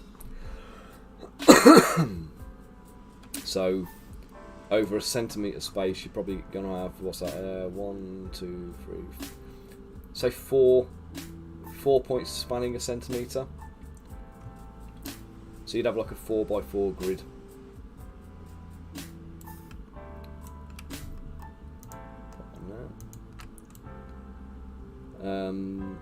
Then we've got in here, we'll bring that inside just so it doesn't mess up the outside. And then we're going to parent off that to there. If you make any alterations to the length of these things, you can re-click the support and it will reset the basic support settings again. Because when you start positioning with Advanced Editor, what happens is those support settings stay in here. So if I change the tip length to like 3mm on one support because I'm positioning it, the next support I lay down is going to have a 3mm tip length. And if that's not what you want, then you just have to click it again to reset the supports back to the presets that you put in. Now it's also worth noting, what you can do is click on, let's click off this a second. If I click on light, my light supports are 0.2mm diameter, so they're not much smaller than my medium supports. I'll quite happily take that down to about 0.14 if I need to. If I need to get some really fine details, as long as those details are not kind of free hanging. If there's any kind of like weight bearing on them, then you don't want to go that small. But if it's just to enable the detail to print, then yeah, something like that. So you'd have some proper supports supporting the mass of the body, but you could use like 0.14 supports to do like the various different like islands of the scales where they're not load bearing, but you know it's going to fail if you don't put them in. So the medium supports, I use 0.24mm tip, 2mm tip length, 1mm support diameter. If I was going heavy,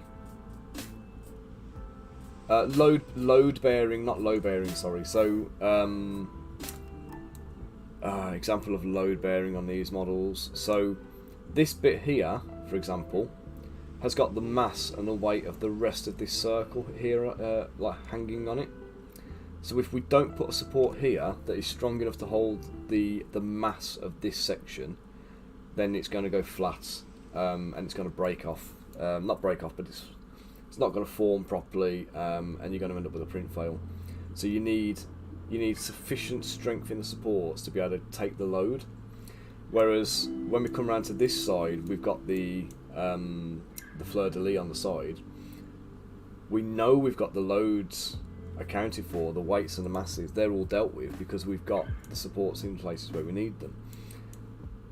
The islands here are to facilitate the detail printing, so we could potentially, if we needed to, and because it's on a detail face, you might want to, but I don't think you'll need it with this, because these 0.24mm supports, they do come way easy. You could reduce the tip size down on these ones because they're not quite so critical. Once that island has been picked up, if you didn't support them, it wouldn't be the end of the world. You'd just lose a bit of detail. You wouldn't have a complete print fail. So that's kind of the difference, if that makes sense. And I've just kind of jibber-jabbered all over the place with that one, but a load-bearing support not being in place will cause the print to fail and pancake. A detail support will just stop that bit of detail printing, but it won't affect the actual overall miniature in terms of its like silhouette and shape and stuff. So you can use, for those little detail support, I call those enabling supports. You've got structural supports and you've got enabling supports. The structural ones they have two jobs. The first job is to hold the model on the build plate and attach it, and that's where you need a good bit of surface area, and that's why we put these clusters at the bottom islands. So the lowest island on the model is the one that is going to have to anchor that figure to the plate. So you need a good amount of support connections there, and like I say, you can either go for a 1mm tip or a 1mm tip, which is going to definitely hold it in place, and you might need to do that if you're doing like bigger stuff. You can go for a 1mm tip, but then you're going to have to clip it off, sand it down, file it back and stuff like that, and you're going to have to physically manually clean that up, otherwise you're going to end up getting a massive divot in the model. So I don't like doing them if I can help it. But the surface area is the important thing. So when we do the little flower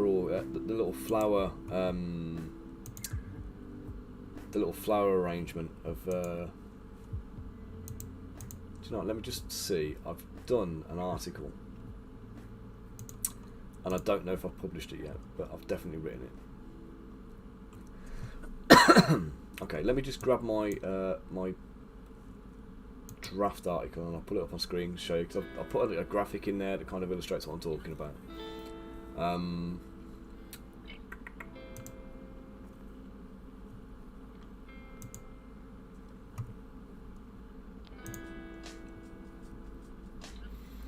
So here we go. So this is an article about why we use the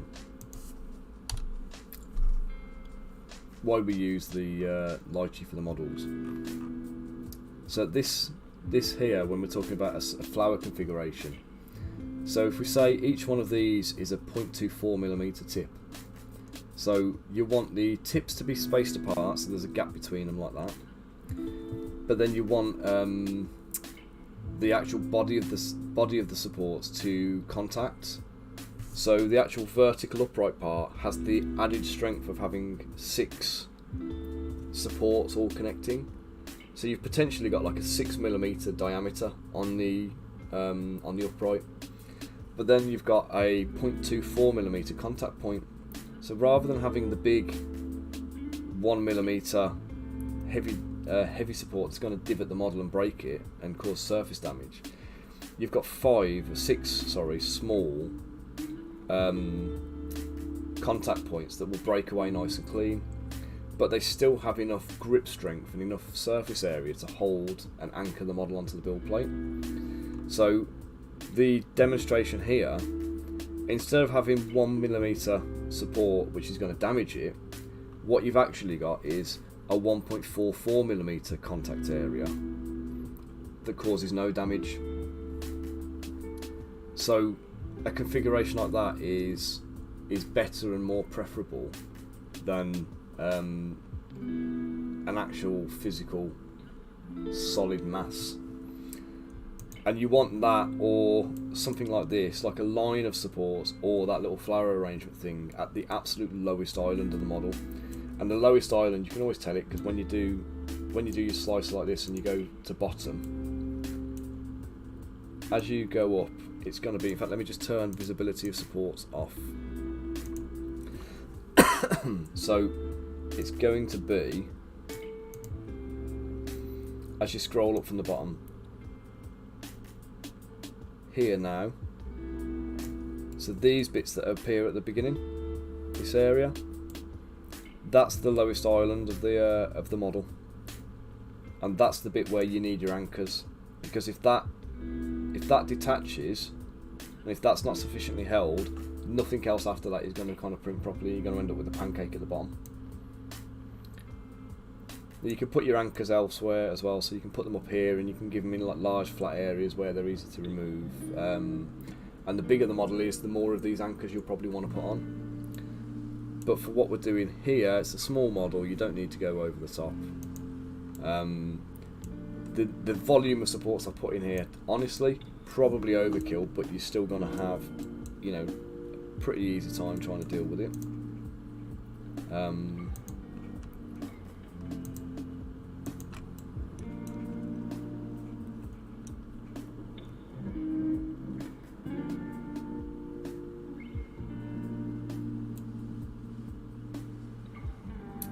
What was that? We made them have little openings to the model. Yes, so that's it. So the gaps between the tips. Here I didn't so much because it's the bottom line.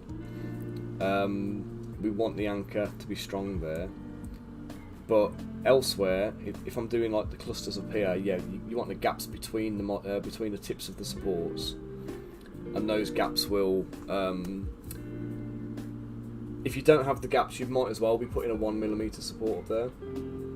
So when you've got the gaps, it just means that the supports just pull away easy. So that is going to take you at 25 microns layer height, little over 2 hours of print time. But you'll get some really nice quality out of that.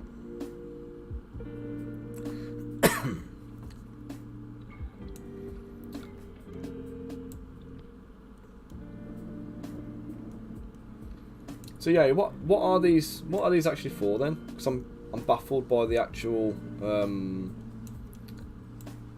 design. They kind of look like they could be a cap for something.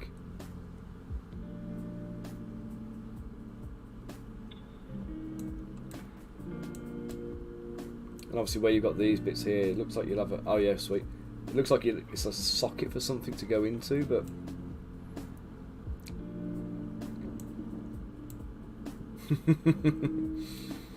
no worries. So what I'm going to do here now, I'm going to save this.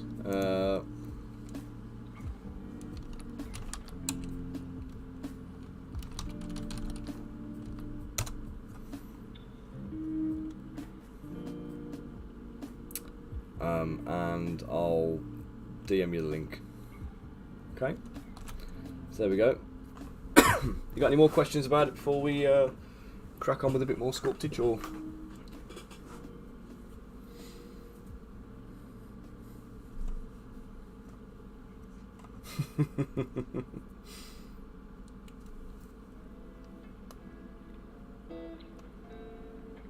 Lovely, no worries. And so if you've got any more questions at any point, just feel free to just drop us or ping us a line anyway. But I'm pretty confident they'll print well. Don't think you'll have any dramas with them. But if anything doesn't work as it intends, give us a shout and let me know. Okay, I'll close off now, and we come back to Naruto running Ninja Cat Girl. Do you know what? But first, I think that's a good point for a little interval. So I'm going to go and grab a coffee, pop to the loo, and then I'll be back in a minute. So guys, in the meantime, as always, have a little peruse on the web store, go and have a little nosy around, see what anything catches your fancy. If you want to make a purchase, then do feel free. I'm sure Bunker can dump a code in the chat for a nice discount for people. And there we go.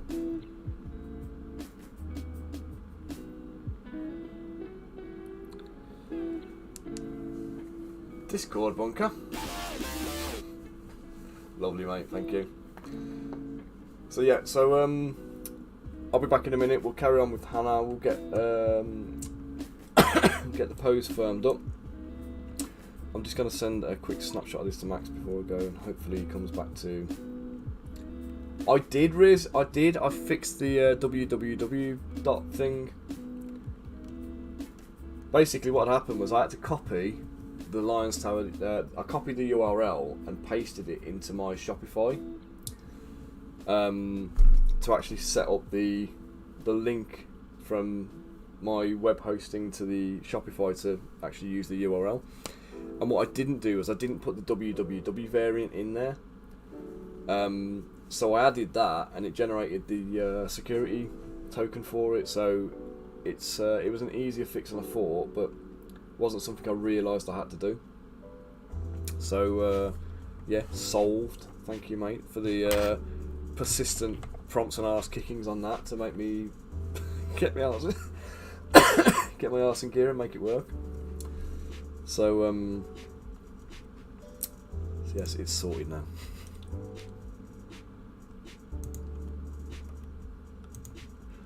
Right, let me just send that to Max so we can see.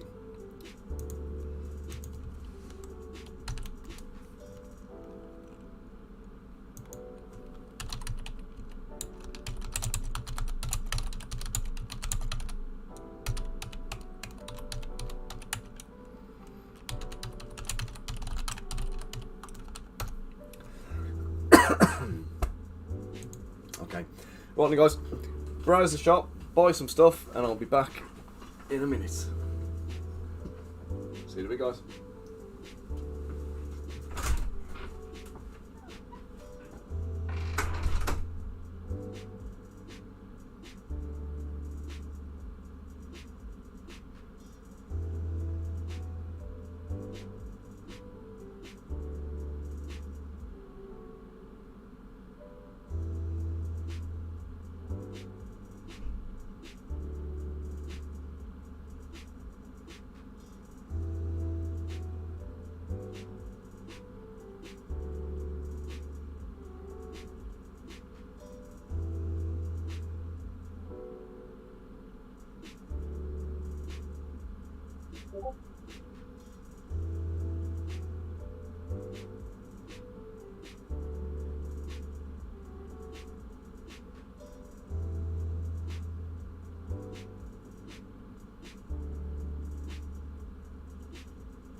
Right, guys, back in. Oh yeah, thank you for dropping in. And hope little one's all right. Right then, let's get you on a sculpting screen again.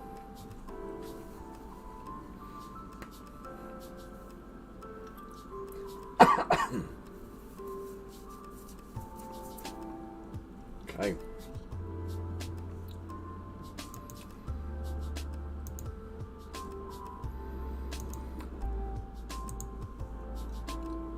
Right then.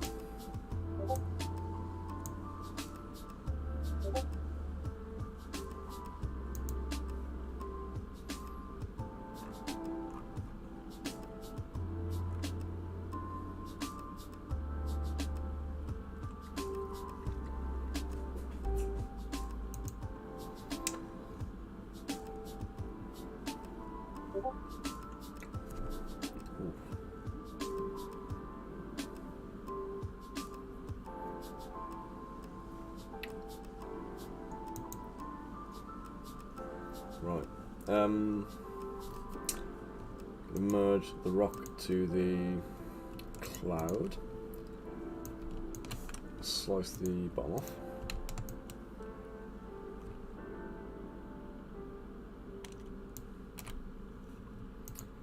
Polish group and Dynamesh.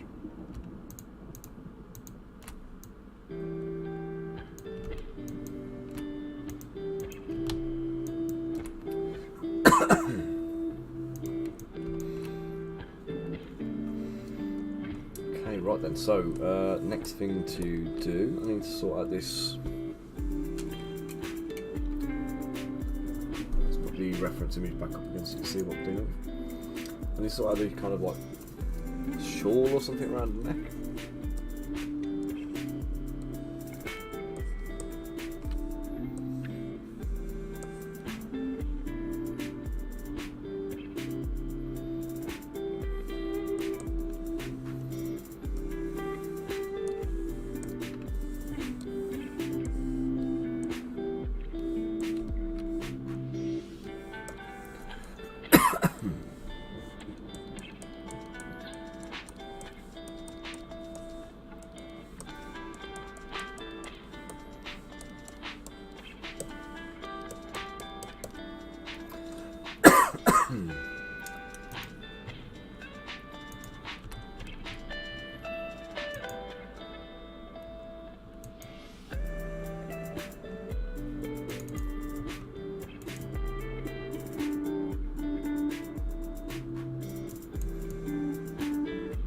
I better send you the supports.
Let's bring it into the middle of the screen, shall we, so you can actually see what I'm doing instead of like trying to sculpt up in the corner,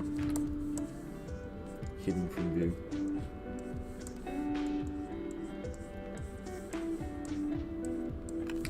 I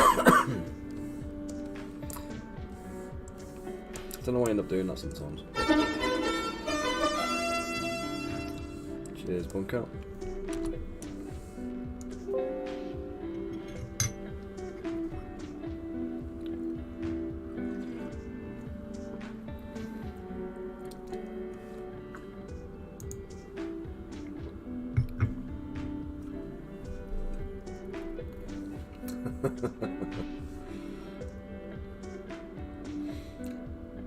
Any of you other guys end up you do the sculpting?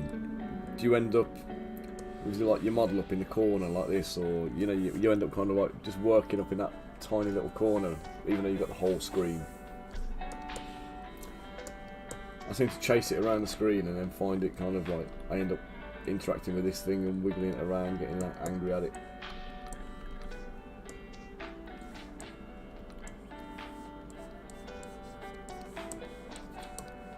Like I focus too hard on the actual model itself rather than actually where the model is.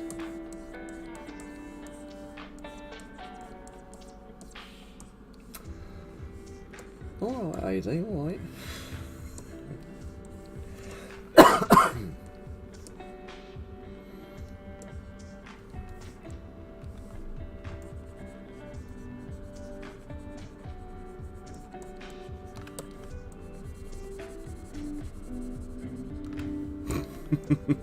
It's one way of phrasing it, isn't it?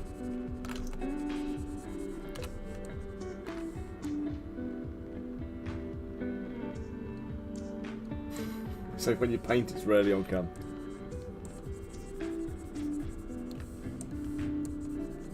Just one extra thing you have to think about, isn't it?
So polish that.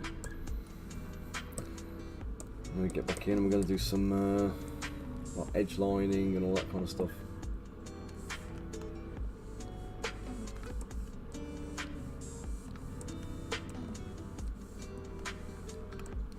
Here's another one, guys. I'm curious how you would tackle things like bandages.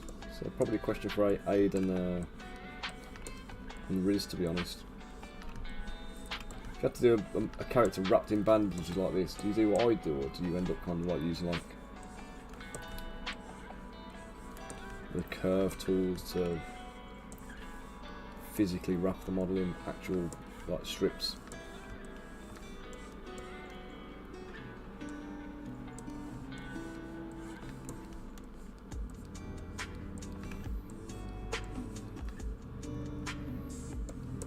Let's say whole arm wrapped in bandages, like I'm about to do in a minute.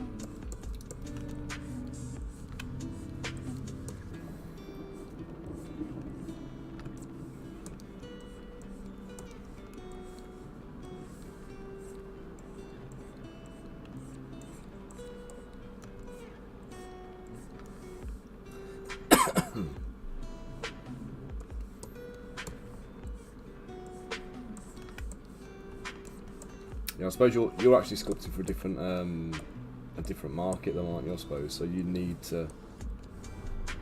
want that gaps and things in there. For me, those little loops and the gaps and the loose bits, they'll be kind of like problems.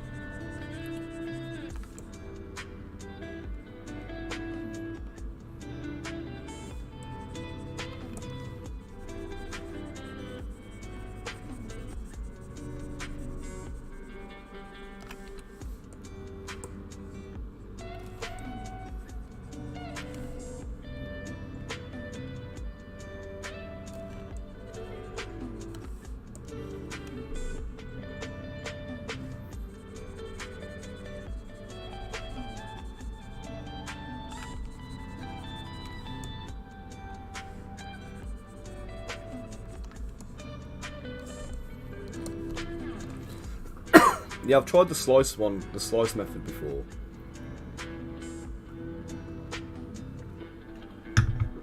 The problem is there you end up with loads of what do you call it, don't you? Individual rings rather than like consistent uniform bandages. So what if you want to add just a couple in there, just as a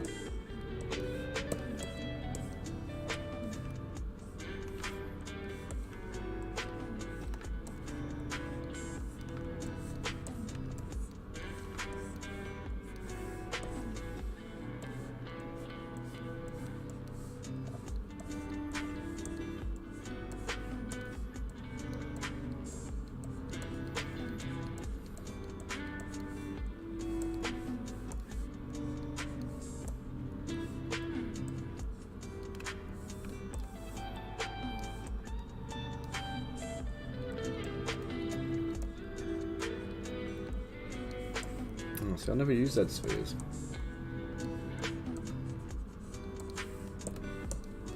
I've had very mixed success trying to get Z spheres to work for anything.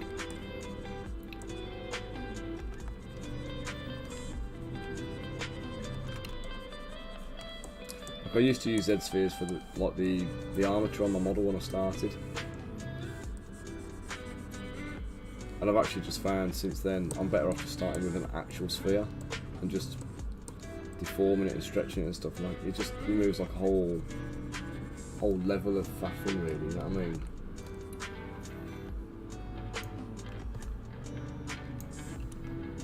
Well, what you got here is some flashy product you've made.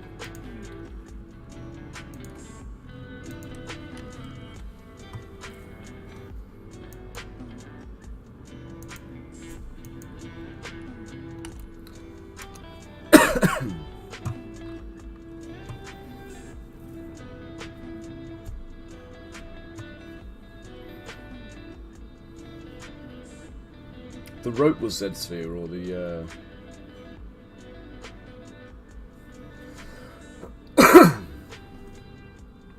or the actual scroll work here.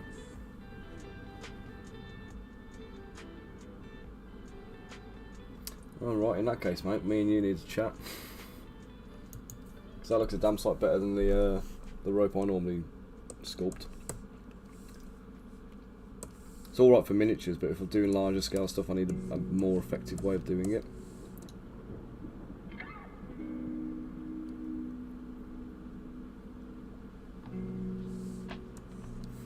Alright, here's a silly question. How do I add Z spheres into this this tool now? So say if I take her and I say, right, I want to do this belt using Z spheres.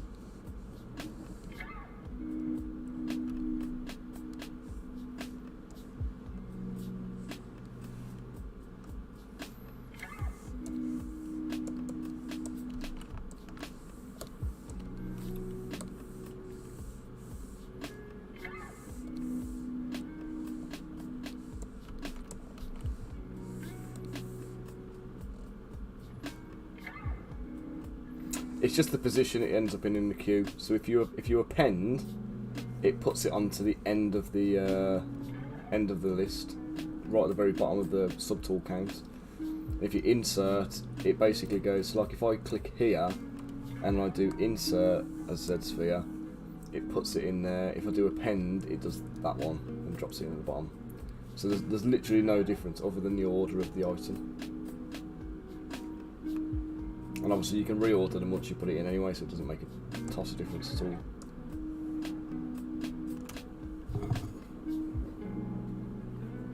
Nope. Unless I've also misunderstood it, and Riz is going to jump in with some kind of like earth-shattering, life-changing explanation as to how it's fantastic. But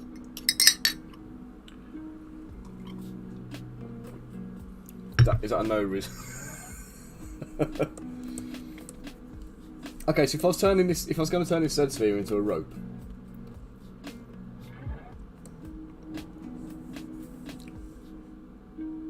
so how do I use that? Because Obviously nothing I'm doing at the moment appears to be... Oh, it's because I'm on the wrong bloody thing. Right.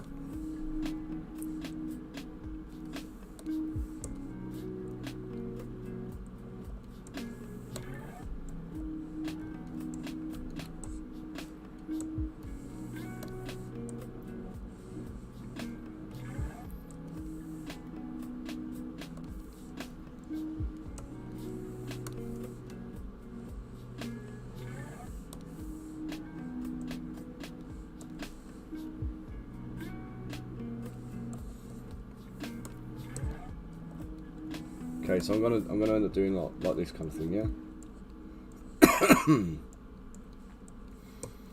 To make the so keep dragging these bits to the key points, and then we go and add add some intermediate points, move them.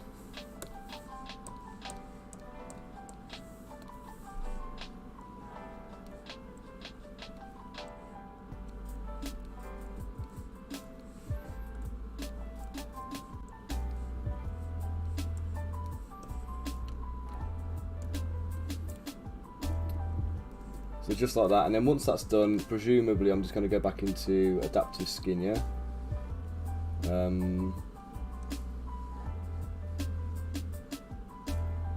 Oh yeah, I'm not even thinking of using it for this model, mate. I'm just thinking more in terms of like when I'm doing larger scale stuff, it'll be a nicer kind of...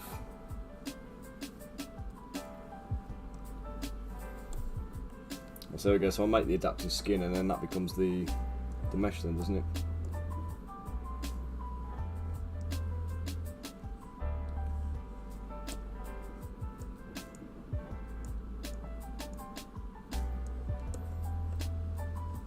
So that's now like a dynameshed base for me to sculpt on, isn't it?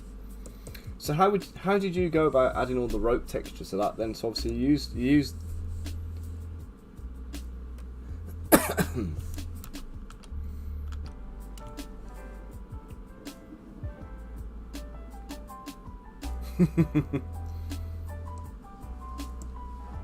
okay, so we go. Let's do append Z sphere. We'll just do a little extrusion on it just to test it. So we're going to go from there to there, and we're going to go draw, draw, draw, draw. We're going to move, move, move, move. Then we go draw, draw, draw, draw.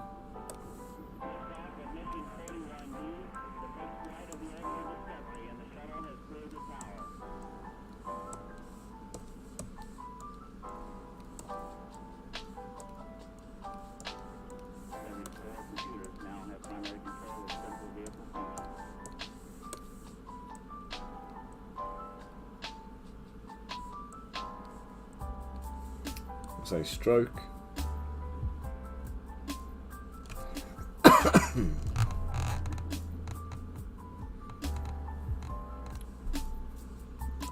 Curve helper. Copy Z sphere chain. And resize Z spheres to the draw brush.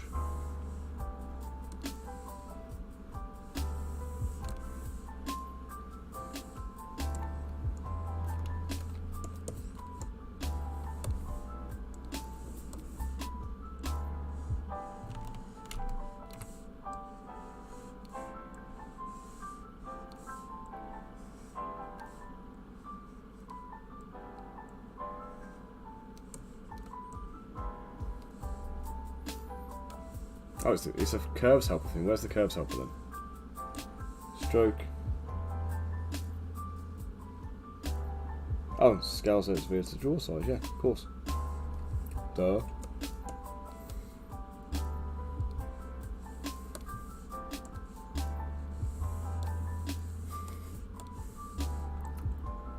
Now create curve.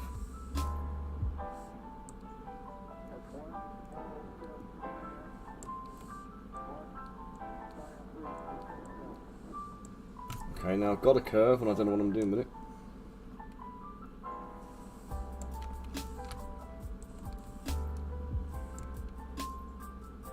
Oh, I've got a cube over this end.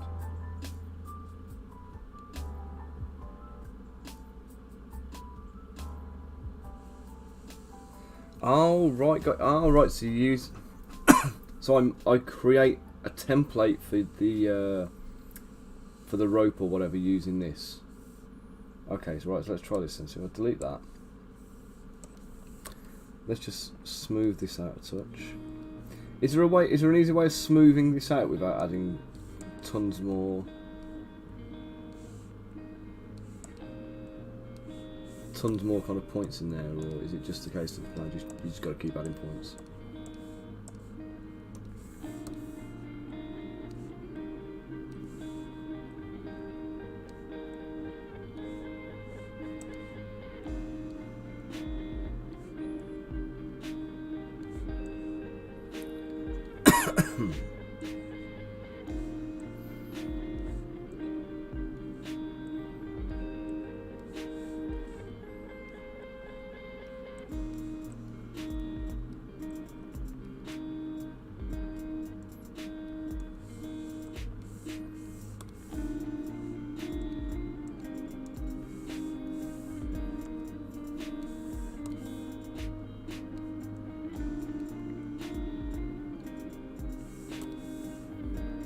You'd use curve flat.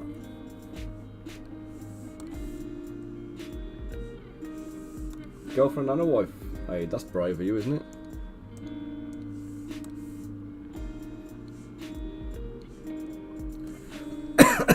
Okay, so we've got that funky curve now. So now I go to stroke, I go to create curve. That creates me a new thingy tool there, and then I can go up into my brush. So let's go to light box, let's go to brushes, curves. So I've got like chains, I've got ropes and that kind of stuff. So let's say I want to make this into a rope brush. Then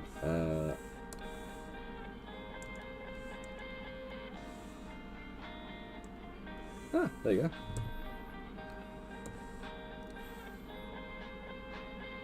And obviously I can position that then using the curves thing as well, if I'm a masochist. So it's not followed it precisely, it's like left all this bit up, it's smoothed this bit out at the top.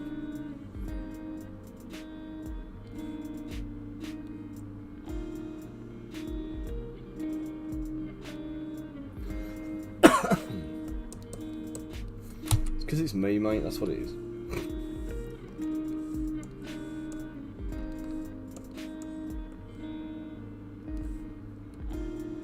Being an asshole just for me. But thanks for that, mate. That's most helpful. So like, one of the things that always racks me off is trying to do knots, and I end up trying to sculpt them and try. You got to try and like imagine it and try and figure it out then. And then obviously when you try and do curves, there's certain times where like, so for me, if I was trying to do a curve that was in like a big S shape or something coming back here, you try and draw a curve and it doesn't want to do it.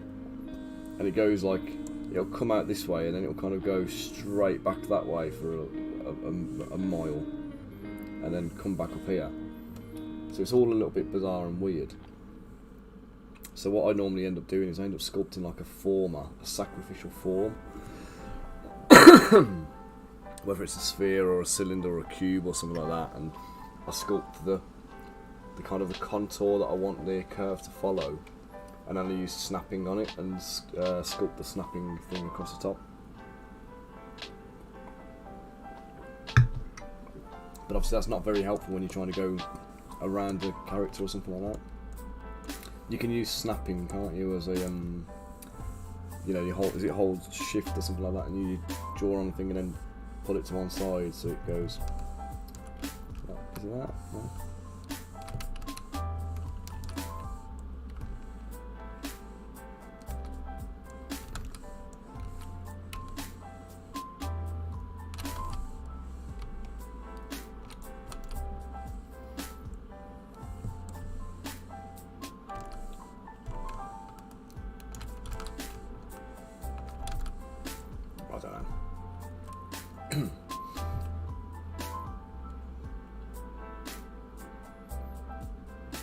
Ha ha ha, low topology. You know me better than that by now, mate.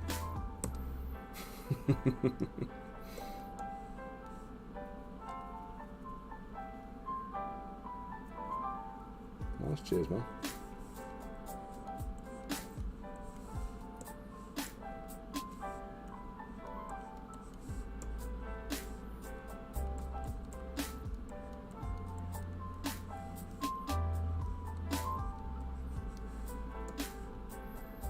Yeah, I've done the frame mesh thing a few times. That's worked out all right actually in the past when I've done like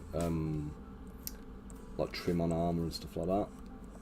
But only where I've been disciplined enough to carefully create the polygroups.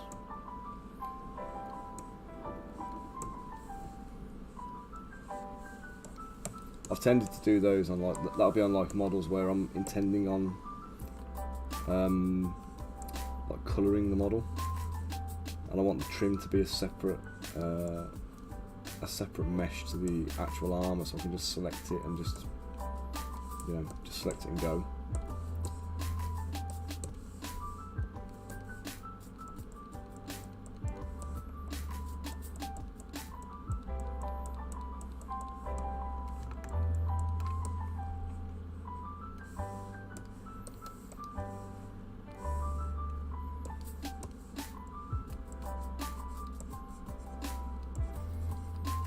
So when you say it's got a crease in it, Rich, you're talking about it's got an actual like a Z remesh, a Z modeler crease.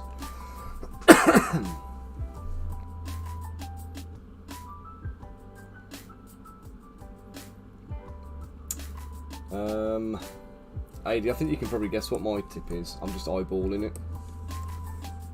I don't kind of do it consistently. I do it by eye.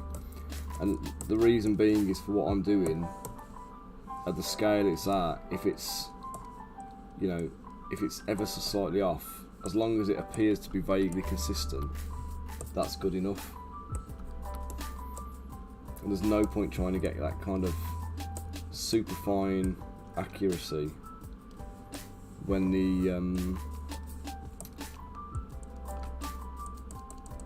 you know, the results aren't going to be,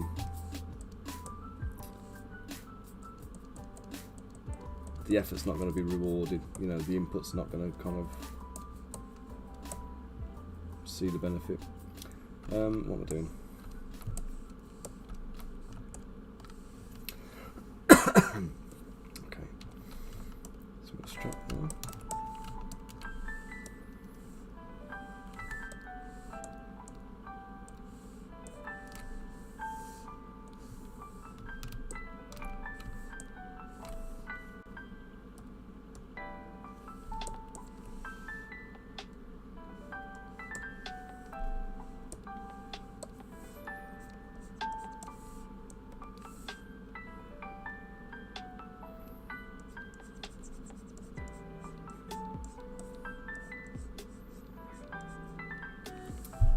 Frame mesh usually wraps around two edges.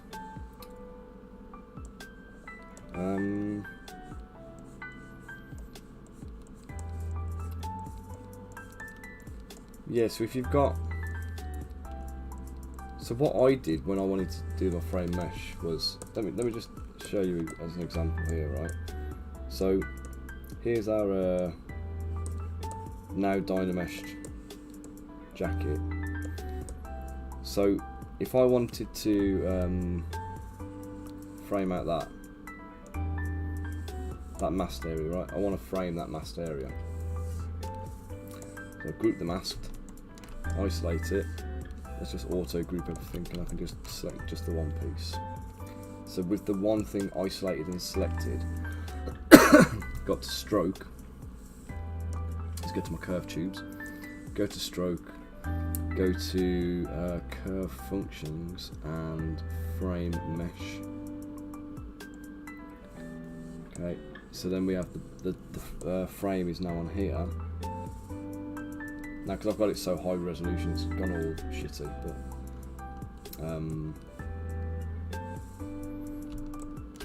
it's only created one mesh from that. Whereas if I had both polygroups selected when I did that, so here is one and there's one, then it'll double up the mesh. I don't know if that's what you're talking about, but so you've posted something in the Discord.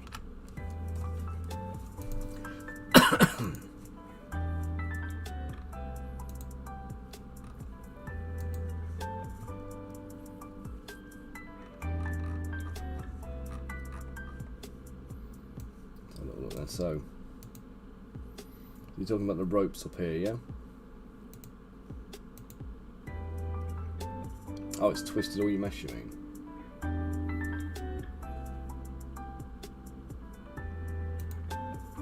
I don't know.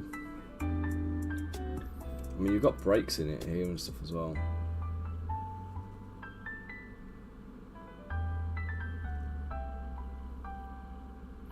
The only thing I can think of that is that these well, yeah, it's a bug. Can you is it space you hold when you're on a curve to rotate it?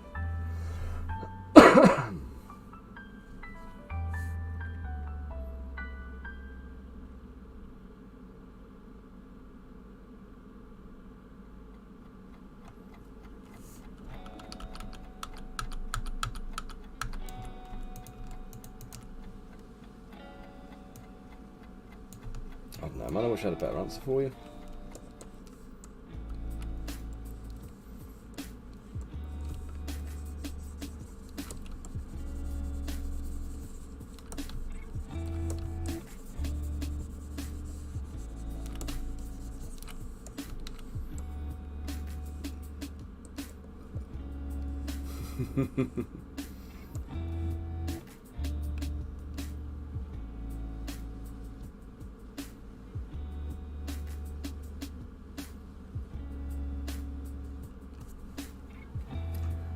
See, I don't like all this talk of switching programs.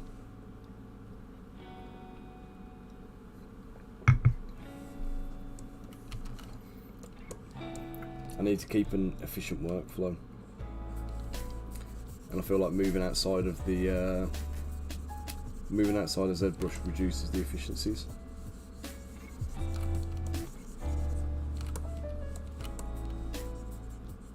And for me, at least, anyway. Plus, I'm not overly familiar with Blender anymore. I was alright with Blender until they changed the entire look of the user interface. And I went back to go and use it one day, and I'm like, what the hell is this?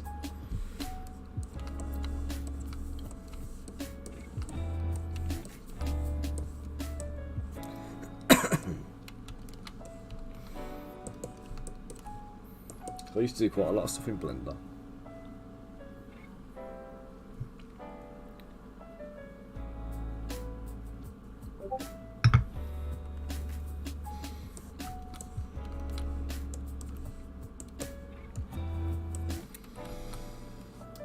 Let's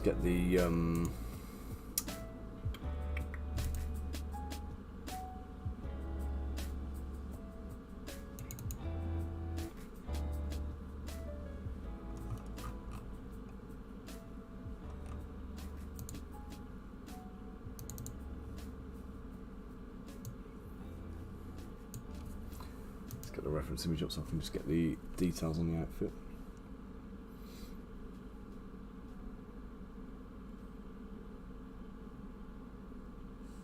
Yeah, but you need to have the familiarity with both software in equal measure to be able to kind of be efficient in both of them, and that's the that's where I have the problem. I'm not I'm not effective in Blender, not in the same way.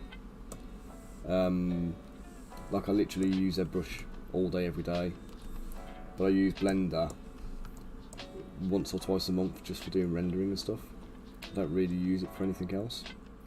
So when I come to use Blender, or I need to come to use Blender, it's going to take me longer to figure out what I need to do to get those workflow bits down. And once I've, if I've done that, if I spend the time to do it, then yeah, it'll be easier for me.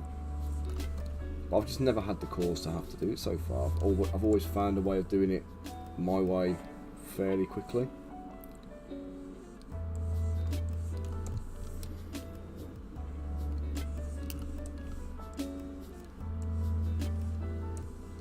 I used to do hard surface stuff in Blender, and things like posing and stuff. We experimented doing posing in Blender. So all these kind of things we used to do was like, you know, just kind of became redundant as ZBrush introduced more useful tools. So I stopped using Blender for the hard surface things. I started doing it in ZBrush instead, because it went with my workflow. I say you can probably guess that I favour a more sculptory workflow than a kind of a technical modelling side of things. So my default is always sculpt it.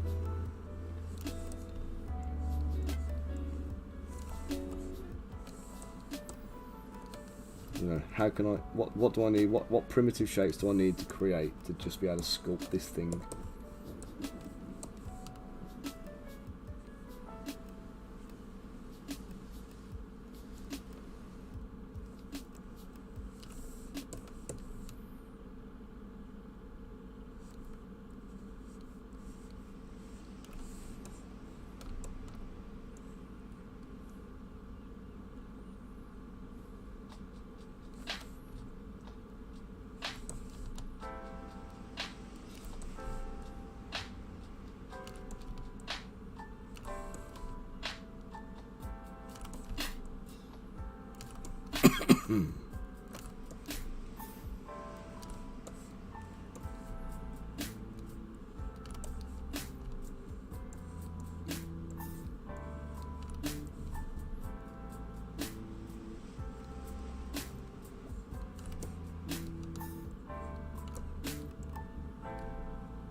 That's it, it's horses for courses, isn't it? Like I say, if I was doing something that needed to be more polished and refined, or needed to be animated and rigged and things, I needed to be more precise with stuff, then yeah, there's got to be different ways it can be done, because what I do is, it's efficient for me and it gets a 3D printable product made and on the table.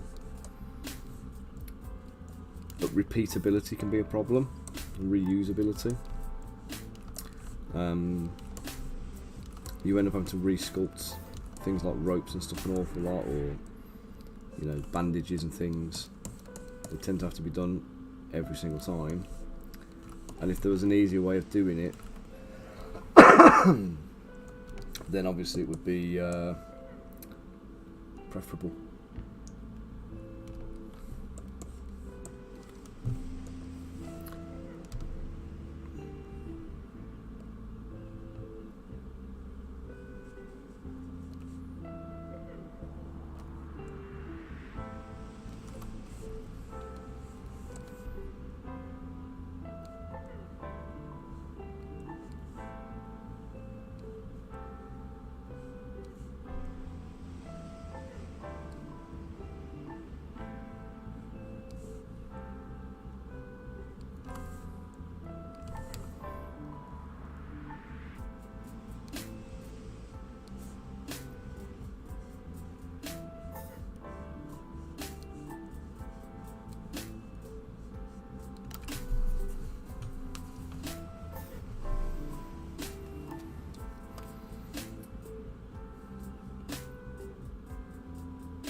Yeah, I've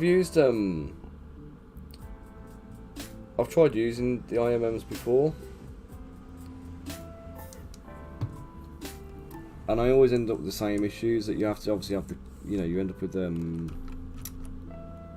using the curves to do it, and I just don't like the curve brushes. They're just a pig. And like I say, from years and years and years of trying different things and practicing, I've ended up just coming to the point where, so you'll see me doing it again in a minute, but like I've just done on the shawl thing here, just bloody sculpt it. Do you know what I mean? It's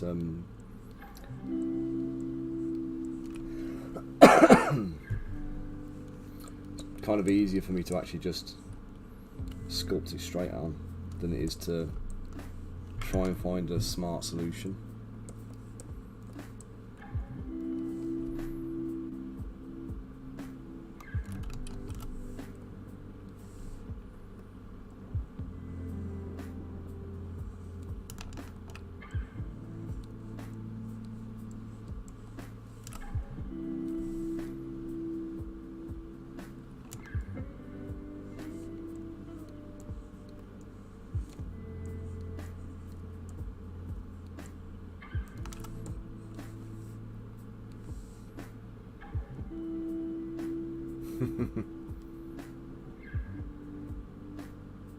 Yeah, I've done the same, mate. I've bought loads of like IMM stuff over the years to kind of, you know, try and cut some corners and save some time and stuff, and they're never really fit for purpose for what I need anyway, because again I'm looking for, you know, something that's 3D printable, and a lot of these things have got like very, very thin what do we call it, like very thin walls, so the because the walls are so thin, it doesn't lend itself well to scaling down and being 3D printed. So, you know, they're not intended to be done to be used for like 32mm scale things. So in some cases I'll use it as a basis and then end up kind of dynameshing it, re-sculpting it and reworking it and stuff like that, and it's just a faff, do you know what I mean?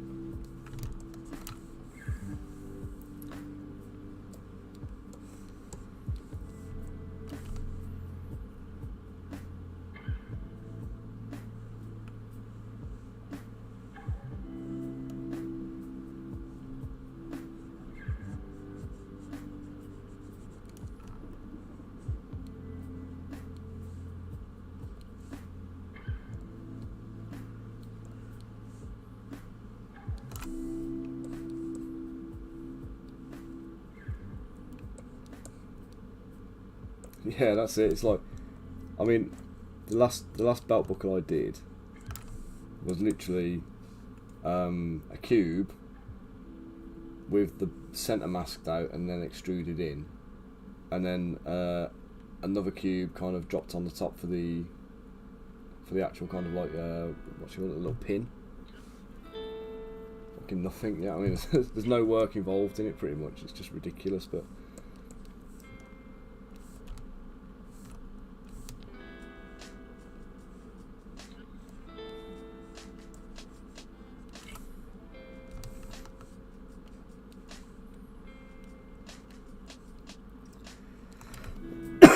I mean, I made a belt knot thing, which was, you know, I use it quite a lot. Probably too much, but.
Oh yeah, 5-point star is quite easy. You just kind of like a triangle, isn't it? But you just keep going.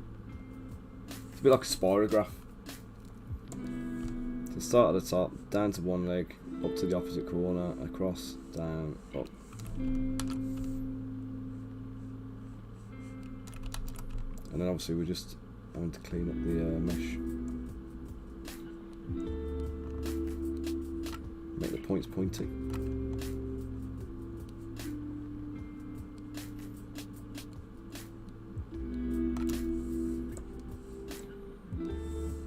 Yeah, I know. Do you know, I was thinking I could actually use an alpha and just stamp. But then I've got to fuck about finding an alpha.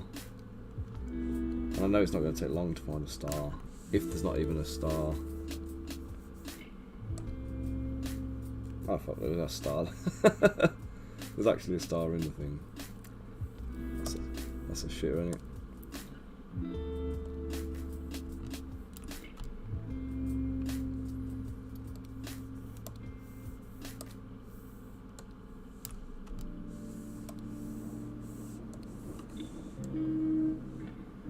Hang on.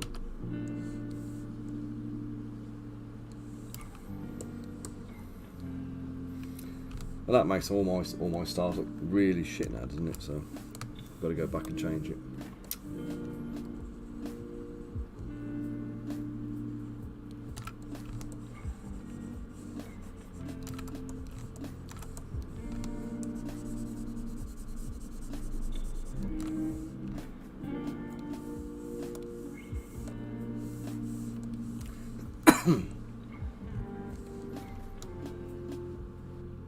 Yeah, it's nice chatting to other people who've got the experience and like know the software and the pains of it and stuff.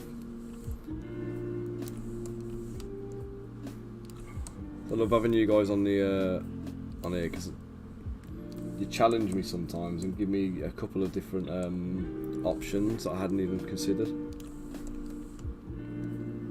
In a good way, of course. I mean, I'm not saying you're challenging like the naughty kid in the class.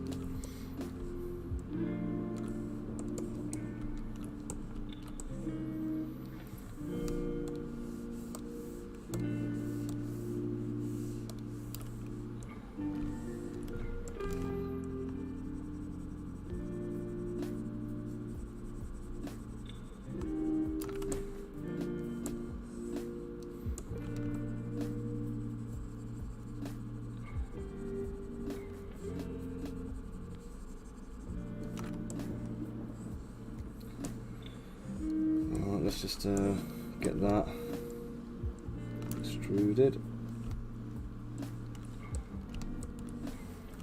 inflated roller.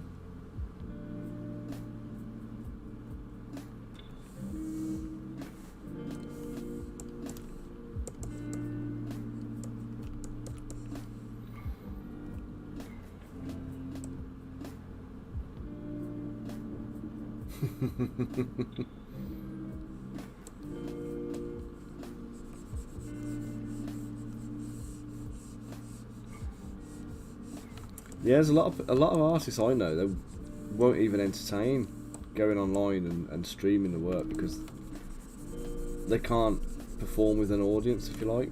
They just don't want to have the pressure of being scrutinised. And I think a lot of the cases, you know, I think a lot of people take shortcuts. I take shortcuts all the time, and I'll tell you I'm taking shortcuts.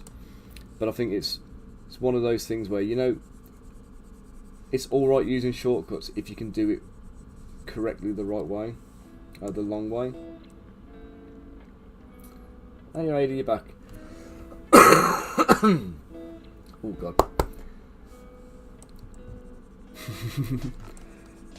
But there's a lot of people worry about being judged for taking shortcuts, I think.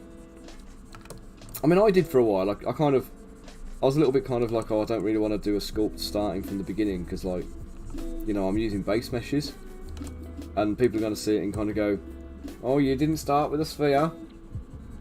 You're not a proper artist. You didn't start that from a sphere. Well, you know, piss off. I can do it from a sphere, but it's a production pipeline I'm showing you, which means I'm going to be cutting corners as often as I can to make sure I can deliver the product in a timely fashion to the best possible standards. And doesn't serve anybody for me to sit there and do everything from a bloody sphere to start with, do you know what I mean? Sometimes I need to. Sometimes there's not a viable base mesh or something like that, but if there's a shortcut option, you take it. Do you know what I mean? This is the reality of, like you say, production pipeline stuff.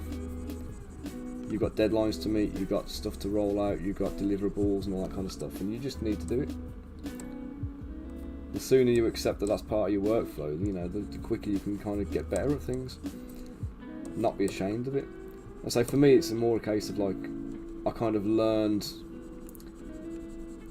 Well, I didn't learn. I kind of realised that it was okay for me to take the shortcuts because I'd learned everything the hard way.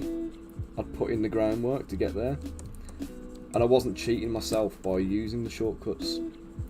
But if you can't do the things, like if you can't sculpt anatomy, like going off and using a DAS 3D base mesh or something like that, or something you've paid for,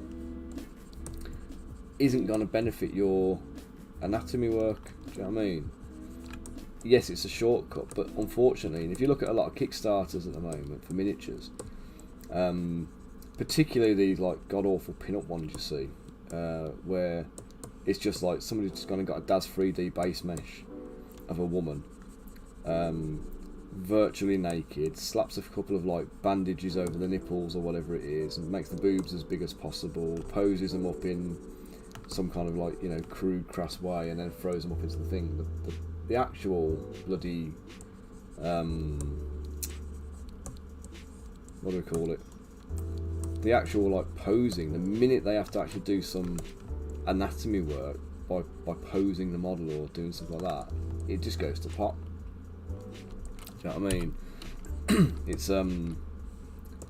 It's just shocking.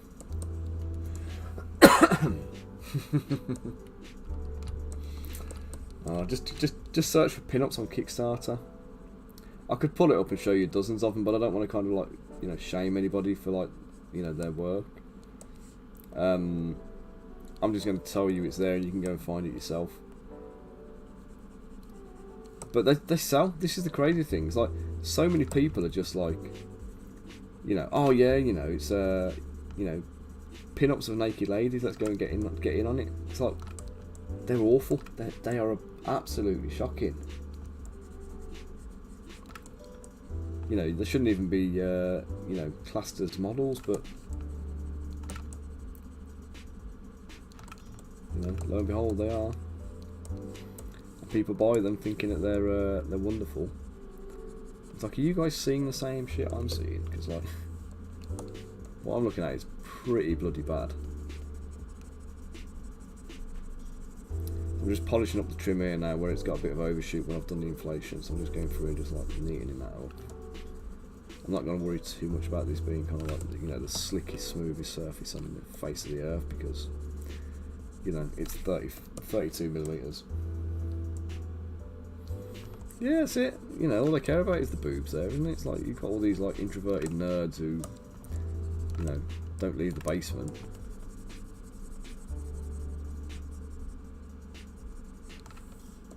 But look, the one, God, it did. It was running about the same time as my Warlock was on, and there was like, I want to say it was like a dozen nuns that they'd done. Weirdly.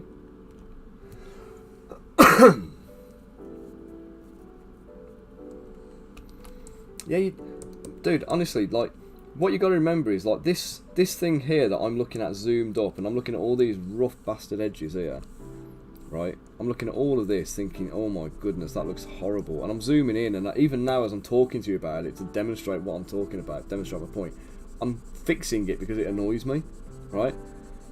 But the reality of it is, dude, that is going to be that big on the tabletop. Do you know what I mean? It's like all those little stars I've just put on there, all that trim and stuff. If I can't see the issues at this distance, you're not going to see them on the tabletop on the model. You know, all of this little, all of this stuff in here, I want to scrub over it, I want to fix it, I want to smooth it all out like this. But it's pointless, it's a waste of time, it's a waste of effort, because it's not achieving anything. Do you know what I mean? It literally is doing squat. Because the I'm still fucking standing here polishing it as well, as I'm telling you it's pointless. Stop it. No. Right, move on. Next. It is. It's like the perfectionist in me wants to do it, and I want to do it, and I want to finish it, and I want to make it nice. I've just smoothed it instead. That'll do. That'll do. So yeah, so it is that challenge of you know, making sure you've got. Let me save that now before I do something stupid and crash it. That is it, mate. Clay polish and it's finished. This is the whole thing. This is one of the good things about stylising a model.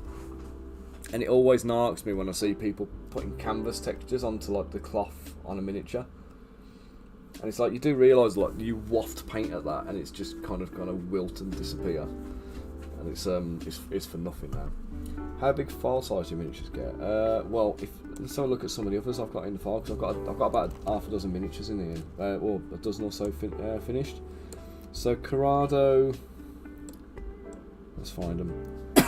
So these are all like posed and decimated, I think. So decimated, ready to go. 596,000 polys. Oh, she's not decimated yet. She's 5.7 million still. He's 4.74, so he's not done. It's 766,000. 171,000 for her. 562,000 for him. 515,000 for her. So that, yeah, it is great. So the decimation levels vary, but I always just go by, like, if I zoom in, like she's 171,000. There's no visible tessellation on her. It's like I'm not seeing, until I get into like this close, I'm not starting to see the surface facets. So that for me, and bear in mind again, she's going to be that big. So that is perfect. And I can probably reduce the poly count down, the poly count down on some of these even further, to be honest. But as long as we get to like the 500,000-600,000, then you know I'm good with that. Yeah, some of them really do like take the piss with it. If you ever get a Hero Forge model or anything like that, they're decimated to within an inch of their lives. They're like super low poly.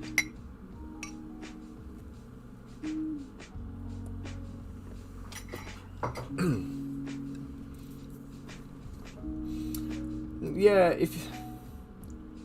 I still don't think you'll see it though, to a reasonable level. There's nothing worse though than when you got. I am gonna shame them now actually, because they shouldn't have done this. Antonosity's Workshop. Have you guys ever heard of them? They make some fantastic stuff. Absolutely beautiful work. Yeah, bunker. They do some really nice stuff, right? And for years and years and years, they had a massive kind of business crisis a couple of years ago, I think. And they started selling STL files, which they'd never done before. They always just did stuff and produced it and put it out there. And I bought some stuff from them because I like, one of the games I like to play is Infinity. I don't know if you've ever played Infinity, the game, but it's kind of anime style, sci-fi, kind of near future-ish kind of thing, right? So really, really nice.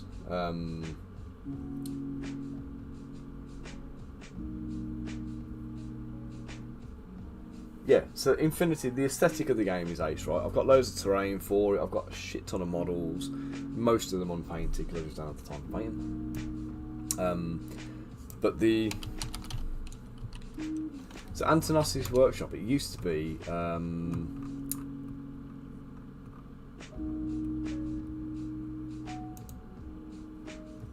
have they gone? Oh, they've shut down. Oh, that is a shame. Yeah, the website's disappeared.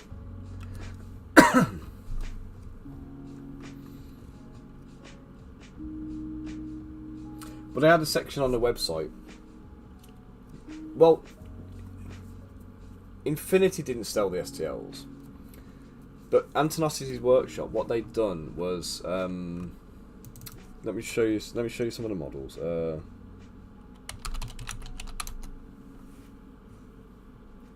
Okay, so they had these things, right?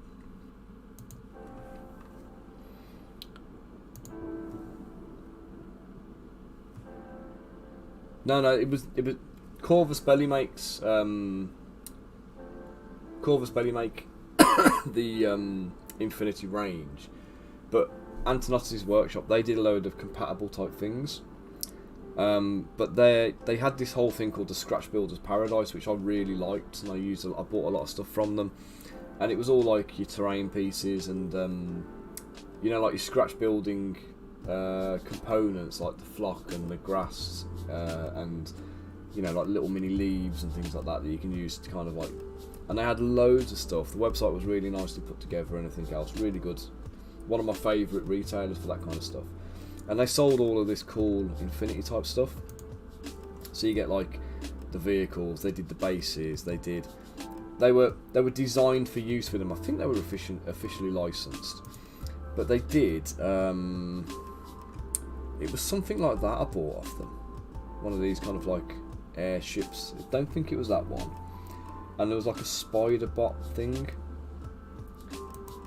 I'm trying to see which one it was now.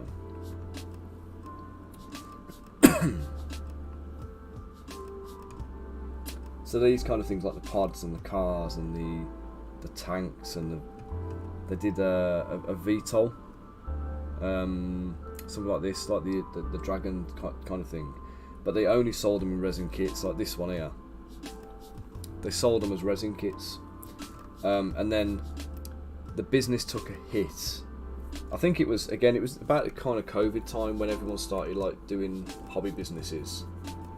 So obviously the STL market kind of went mental, but some other aspects of the hobby also started like picking up, like and again, like, you know, scenics and basing materials and things like that was one of the ones that you started to see like an uptake in. So I think they took a bit of a hit then, and they got to a point where the sales were down and they started releasing STLs and do all the stuff they'd previously sold as just resin kits, like these big ships and stuff. They start selling them as STLs through Kickstarters and things, and then obviously they never managed to kind of keep afloat after that, it appears. But the thing I bought from them, it was there was like a huge round body to it. It was like I want to say it was like a spider type drone, and it had a huge round body. And I messaged him about it. I said, look, this is appalling. You shouldn't be able to sell this. And I gave them some feedback, but I never got a response from them. And it was like the round domed surface of the kind of the body of the thing. It was flat planes. It was like, you know, when you take the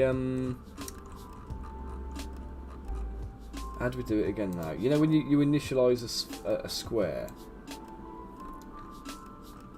in Zbrush, you pick a let's go get that standard cube or whatever it is. Right, so you get the cube 3D.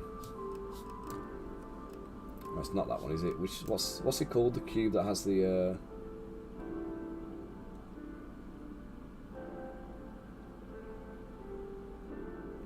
oh yeah, STL theft is just a thing. You can't release STLs in the market and expect to not have them pirated. You'll find some arsehole with a Telegram channel selling like your files and everybody else's files for a $30 a month subscription, and they'll be making like, you know, hundreds of thousands of pounds a month out of it. It's absolutely, if you get hung up on it, you'll go mad.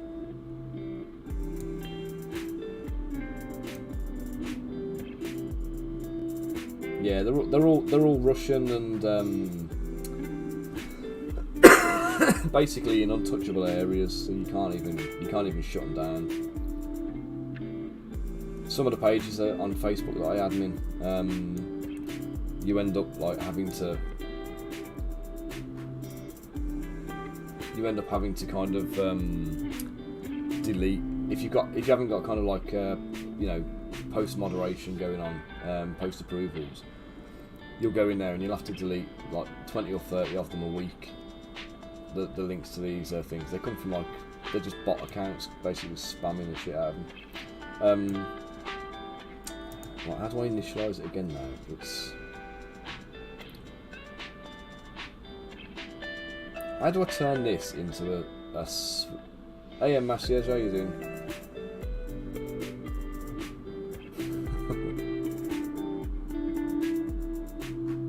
Nice. Well, I'll give you a run through on Crystal Collapse and show you what we're doing. I was just moaning about faceting on models when you buy an STL file. Guys, I just got the white phone in. Just give me a second and I'll be straight back to you guys, okay?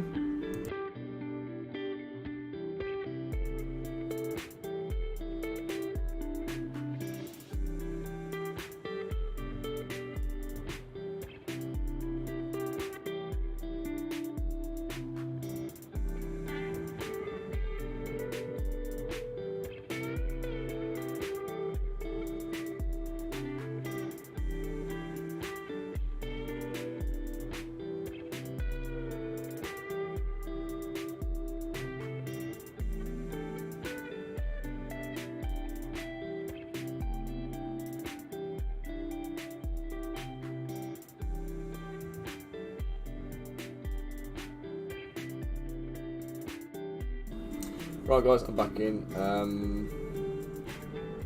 No, Riz, I was after the... You know, you can take a cube like this. There's a cube where it's got squares across the top instead of this horrible bloody triangle thing that really annoys the hell out of me. But I think you use a circle, a sphere instead, sorry, to like reduce it back down. Yeah, Crystal Collapse, guys. Let's give you a little talk through on what we're doing here. So we've got a bunch of the models here made for it. So the game's inspired by Final Fantasy Tactics and similar kind of games. There's kind of like strategy type ones. We're using the square grid, so basically the facing of the model is important. So you finish your movement, you set your facing, do your action, and ideally you don't want to leave your backside protected. So attacks from the back, they confer a benefit to the attacker. Which means that you're going to get hurt a lot more. Side attacks are marginally beneficial to the attacker, so you're going to suffer a little bit on a side attack. And a front attack gives you the best potential to like defend yourself. So the miniatures here, they've all been designed for us by Alexandro Aquino. He's a fantastic artist, he's doing some great work for us. Let me show you a preview of the cover art that we've got. It's not there, that's the wrong thing.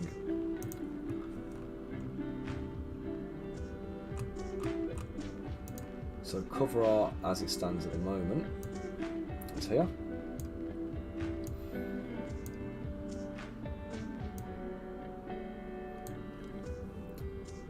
This is still work in progress at the moment, but this is it's starting to take shape and we're getting there.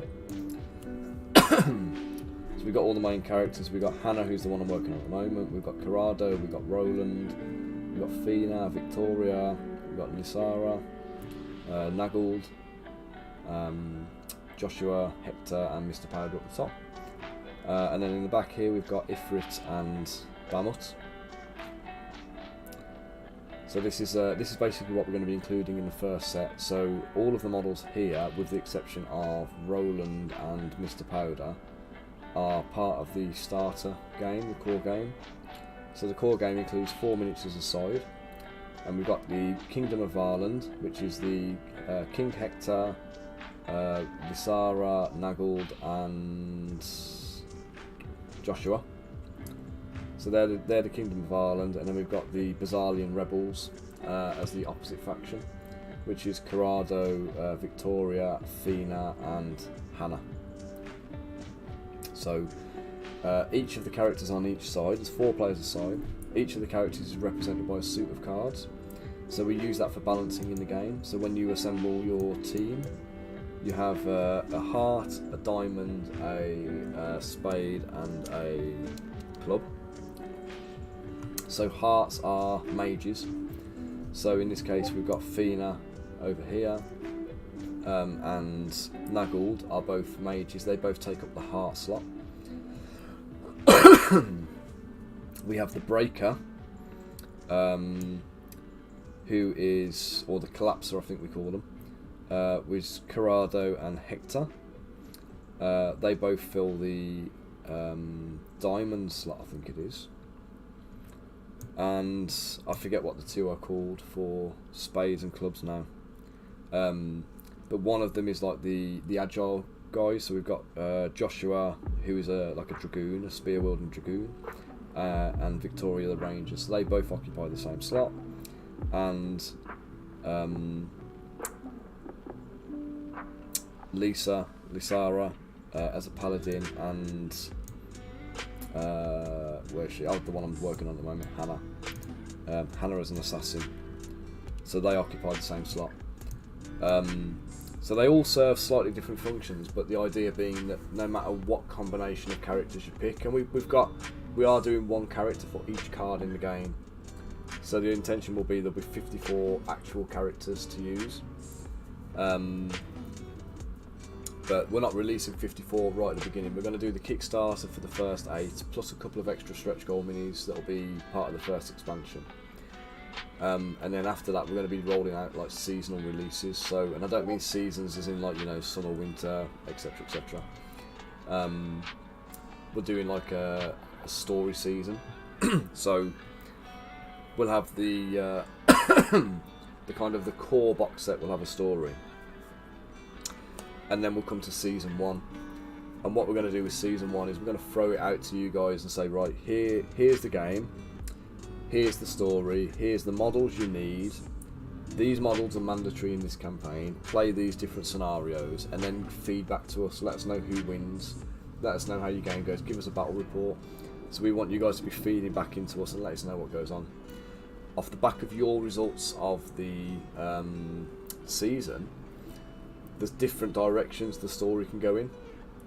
So your feedback to us on who won, who died, who was your MVP, etc., is going to lead to characters either getting leveled up, changing class, getting killed off potentially, or having various different like alignment changes and things like that. So when we finish season 1, we'll collate all of your results. We'll use that to steer the story, and the story will evolve based on what you've told us. And then when we come to season 2, we'll present you with the story as it is appeared up to that point, and we'll be giving you the next season, the next set of scenarios we want you to play to determine the outcomes for us. So you play the season, you feed back to us, let us know what it goes, and then the story changes again, and you guys are directly influencing the outcome. So you know, depending on whether this team wins or that team wins, or whether Hector completes his personal objective or Corrado completes his personal objective, then character A may end up dead, character B may be introduced into the game, so we'll bring a new character in to fill a void, and we'll kind of evolve it that way. So the whole plan being that it's very, very hands-on with everybody, very kind of like engaging from the players.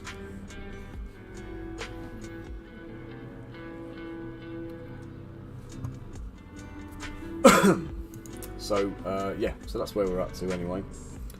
So I'm just trying to get Hannah finished off, and that is actually the core set complete once she's done.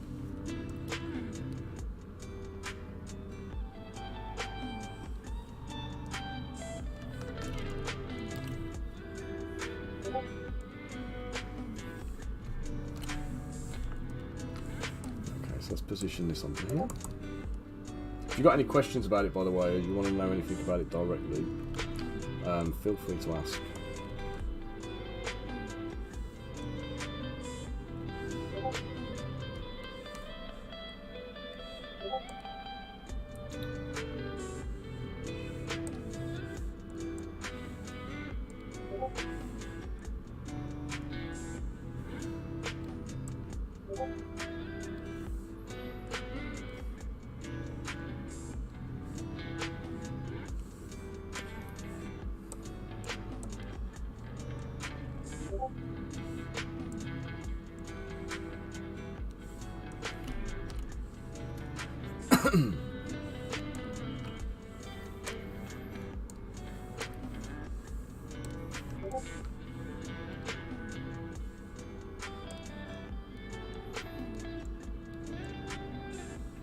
So what I realised recently was with the with the bend curve tool, you do have to make sure you've got the widget aligned.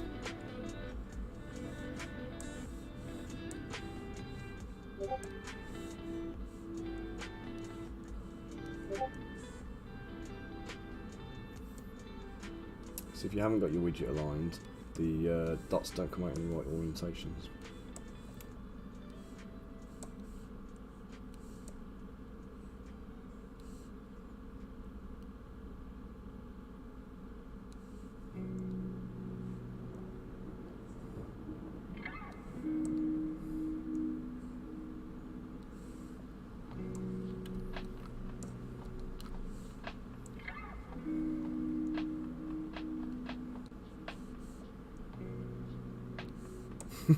No, I do use bend curves a lot for things like this, but I still use the curves brush, and I hadn't considered using the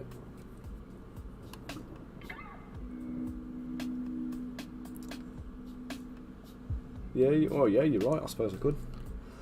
And I could sculpt the texture into it first as well, couldn't I, to save a bit of effort on it, but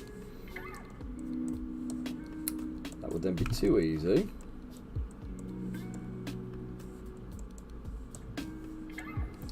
Right, I'm going to have to log off in a bit, guys, because when the wife's phone just, she's on her way home from work, but she's got a bit of a migraine kicking in.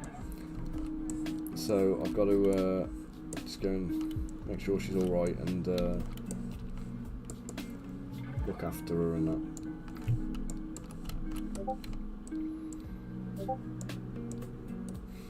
Because as much as she makes my brain scream with her poor ergonomics whilst working on a laptop, I do love her.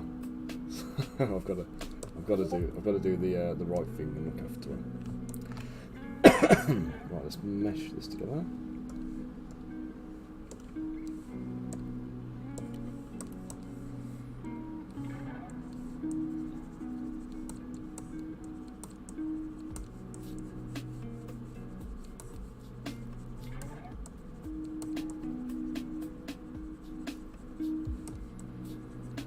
I'm going to run a bit of an inflation through the middle of the hands because I don't want gaps between the fingers and the actual handle of the weapon. That bloody hell happened there.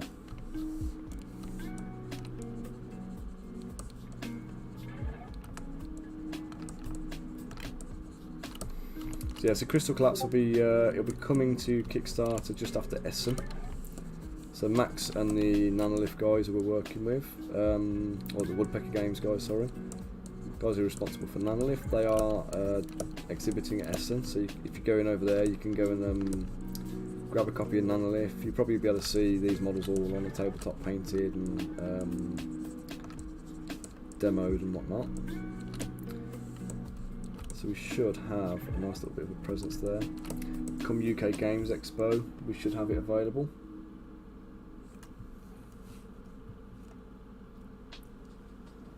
Oh, let's check what Yaya sent me. Oh, nice. That's really nice. It makes a lot of sense now as well.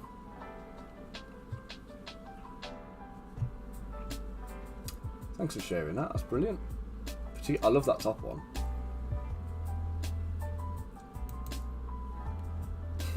Is it a cocklock?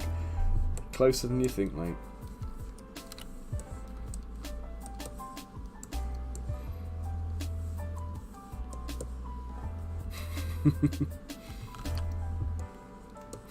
Yes.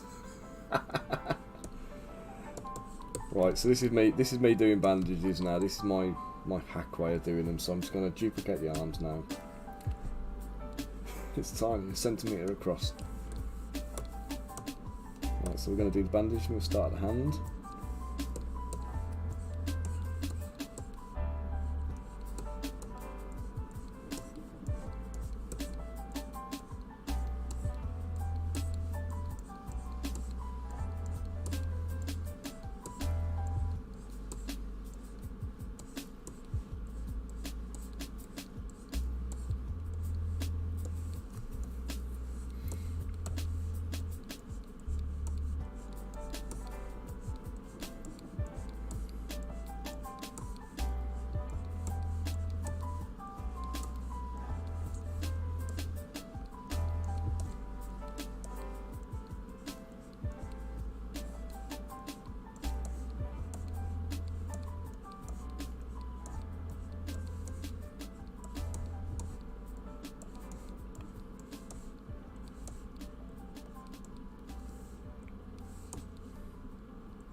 There we go.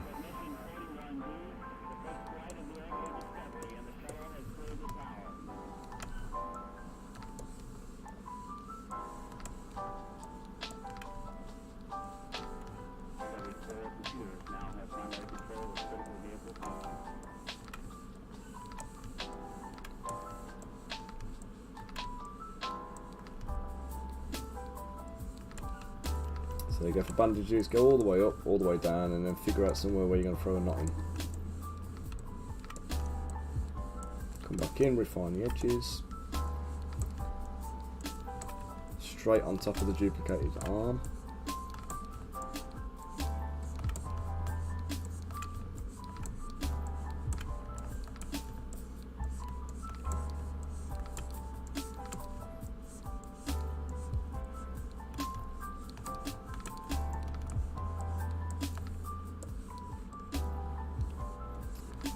Easy peasy.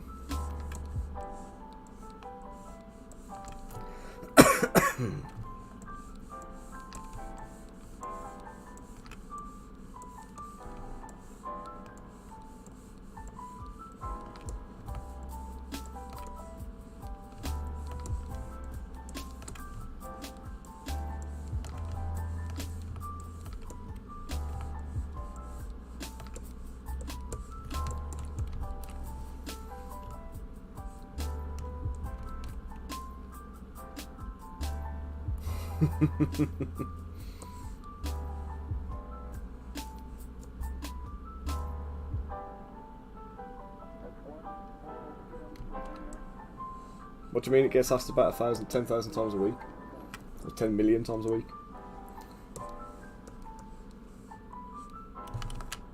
You want about like on like chat groups and things like that, or on Facebook pages and things?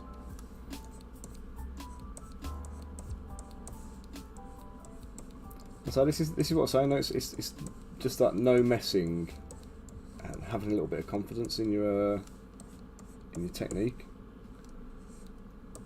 I think I want to take this one up past the elbow, I think.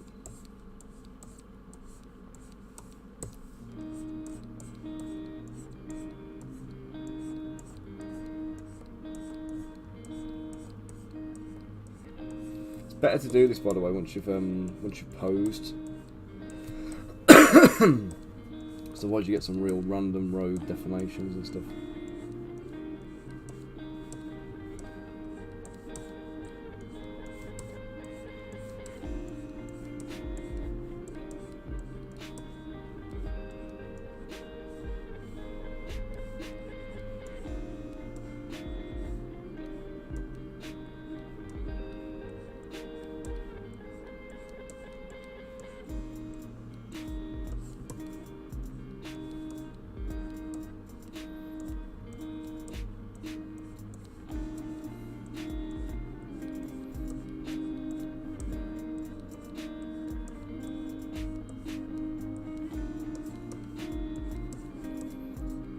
You've got that balance then of trying to make it interesting versus realistic.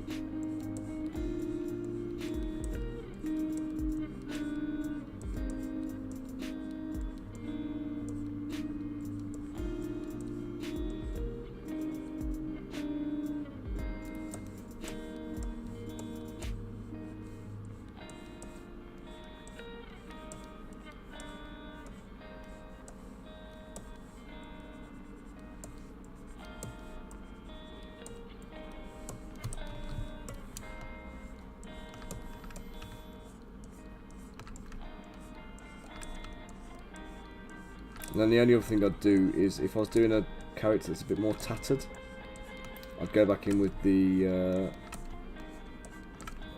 Orbs Cracks brush.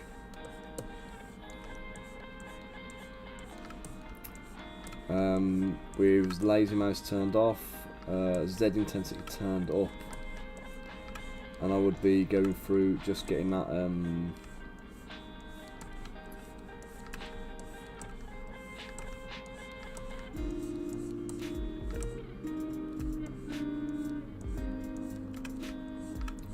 all the little notches and nicks and things in the bandage to just make it give that tatty appearance. With Hannah, they're supposed to be more like I think AD said sport wrap earlier. That kind of thing. So they're less like bandages.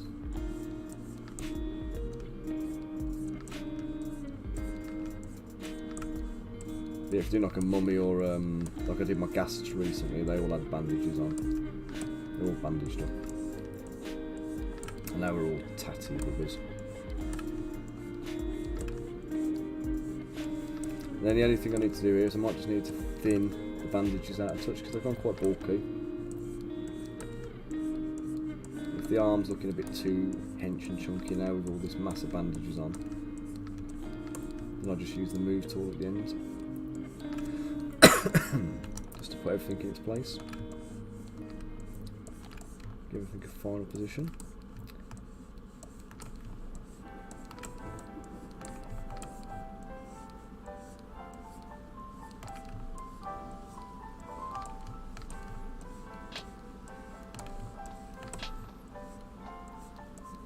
What do you think the next step of the process is, Riz?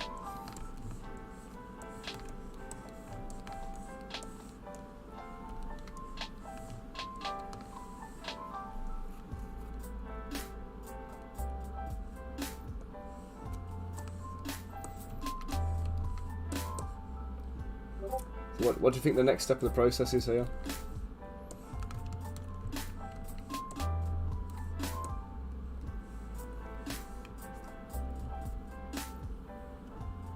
To finish these bandages off.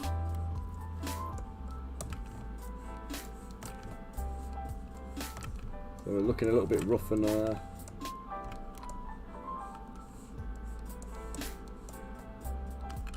you got it. Dynamesh and clay polish, there we go. So now put that back on. And that's what we got. So can merge these two together, Dynamesh them together once I've cleaned up the edges and made sure everything's nice and neat.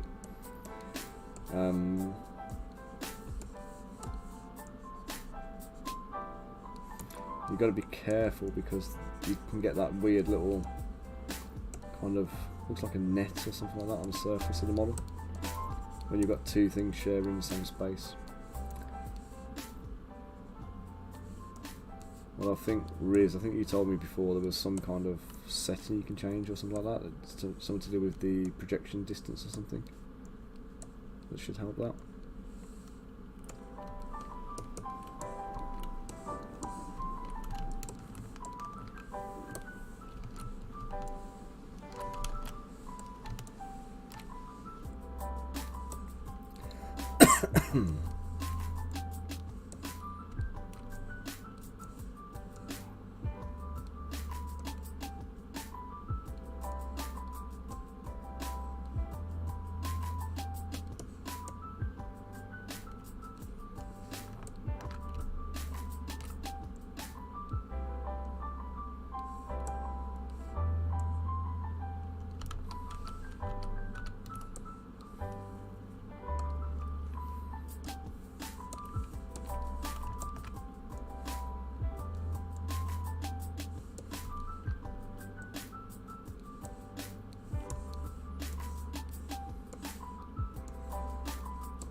SK twist. What's the SK twist?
Oh right, it's the one of the new fabric brushes, isn't it?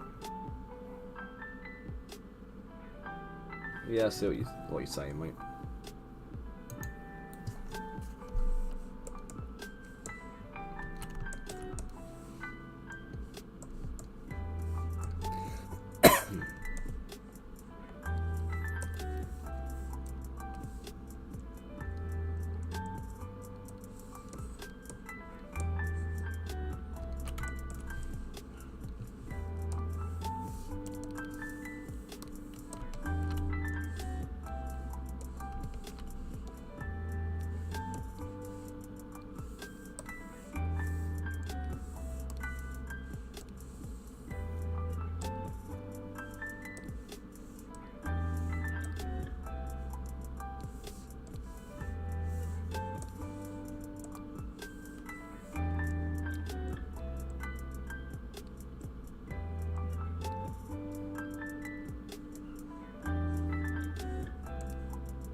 Let's have a little try of that one in a second, mate.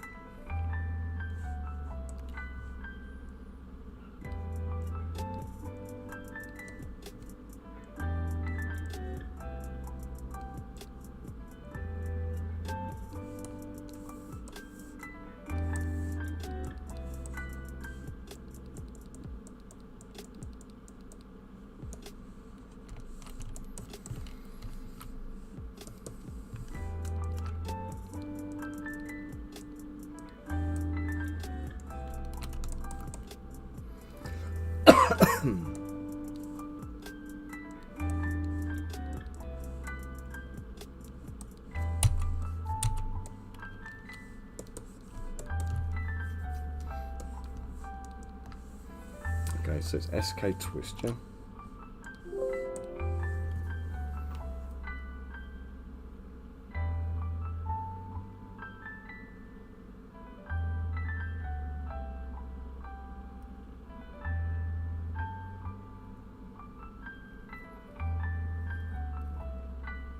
I don't know if I've got that.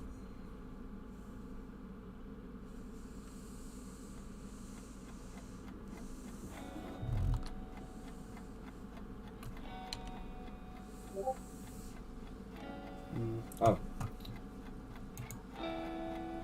Is this one of your special brushes, Riz?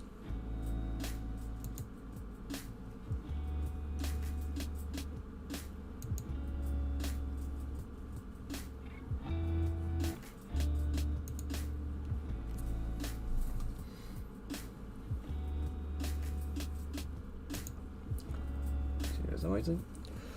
Let's try it then. So let's load in Riz's version.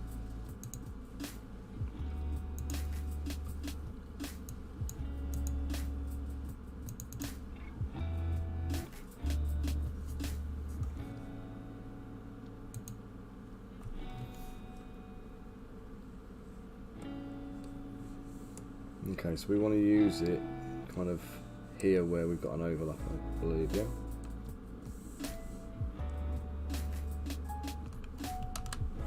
I'll try and figure out the orientation of this now and which direction it goes in.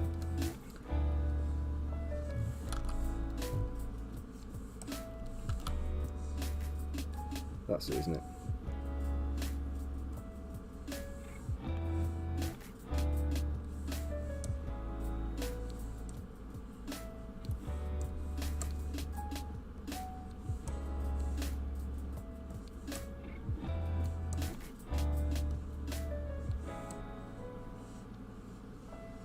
That's not bad, that ain't, Riz.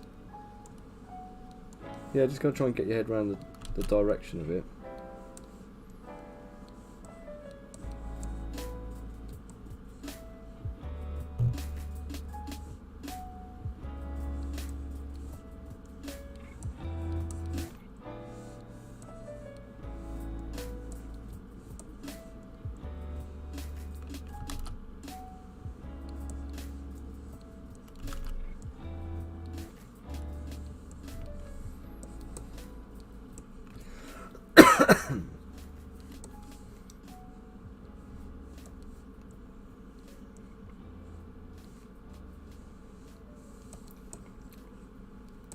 That's doing a pretty decent job actually, mate. Thank you for that.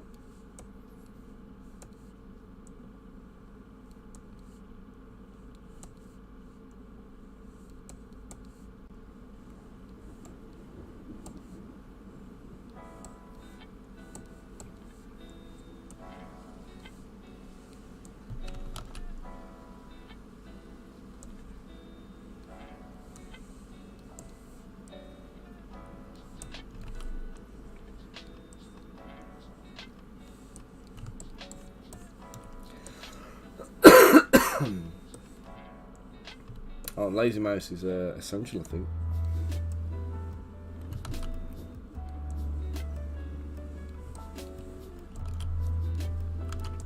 See what it's doing. I see what you mean about the twist. You see the twist appearing in the end now.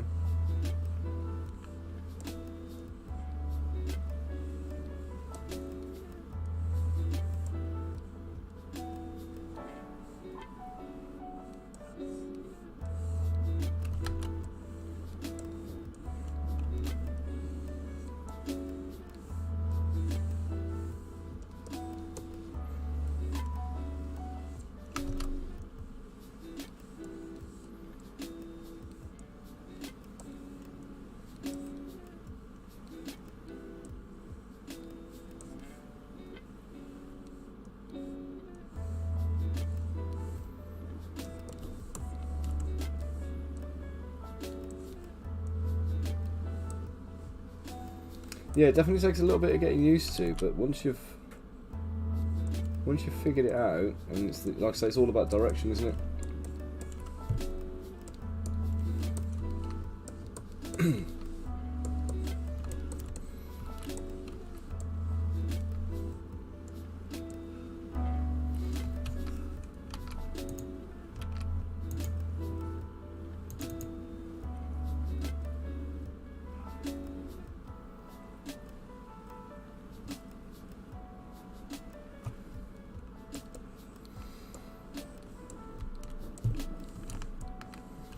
Okay, just do a quick save, and then just got to detail up Hannah's tail, and then I think we're ready to set caller done.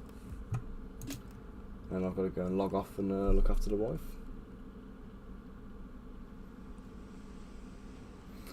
The one I'll tell you what it is. The one I'm absolutely dreading. I've procrastinated and I've put it off so much is doing a dragon.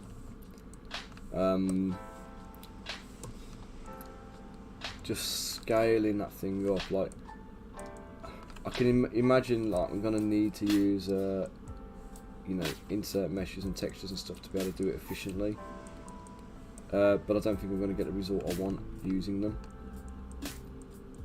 So I think I'm going to end up having to hand do every single scale.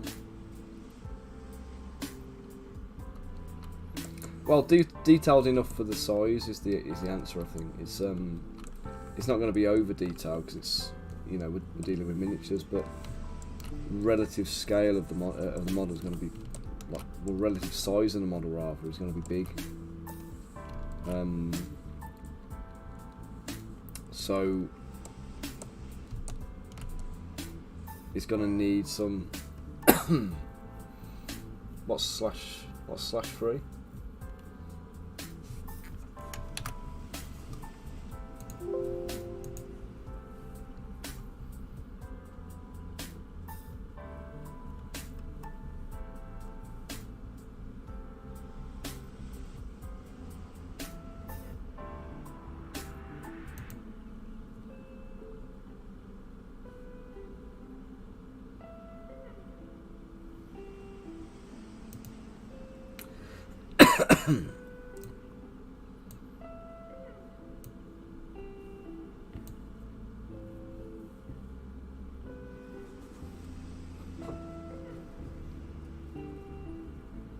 Where would that be? Ah, slash. This one, the slash 3 line.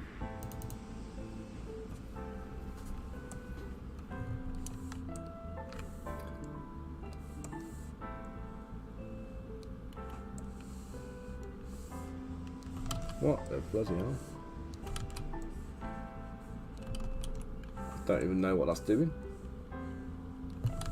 So I have to draw a line out, start to the end. Say /2.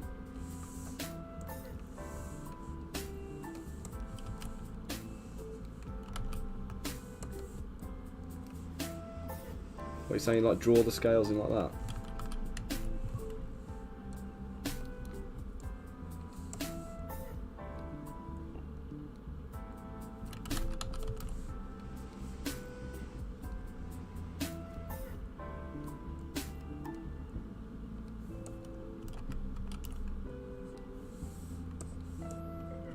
Am I losing my marbles?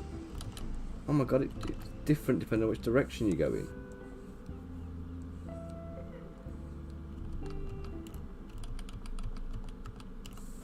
I'll give that one a go then, cheers mate.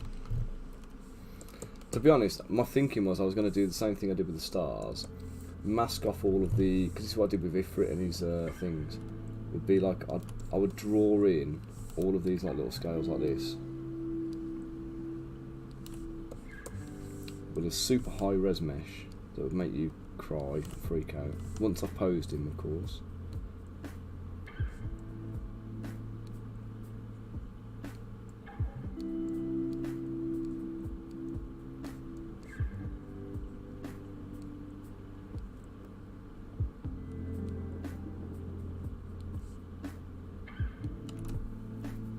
No worries. You take care, yeah, how you doing? School time, isn't it? School pickup. So this is what I'm thinking. I would end up doing something along these lines, masking off larger scales with smaller scales infilling.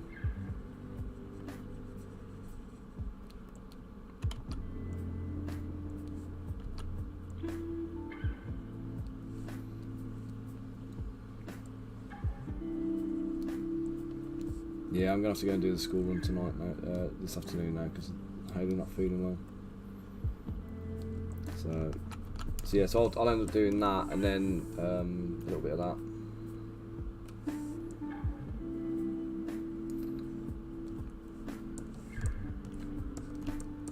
And then, obviously, as you zoom out then, it gives you a nice little scales texture. But then I'll end up probably going in and doing some reinforcement on some of the scales to kind of create a kind of a peak. So, right then, tail fur, and then I can go and sort Haley out.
Do you know what I thought actually? I need to finish off my skeleton dragon.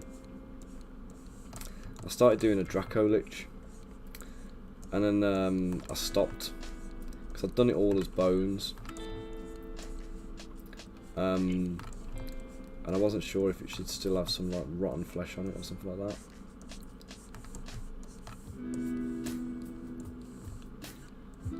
Thick skin? No, I don't think I've tried that one. What's that one?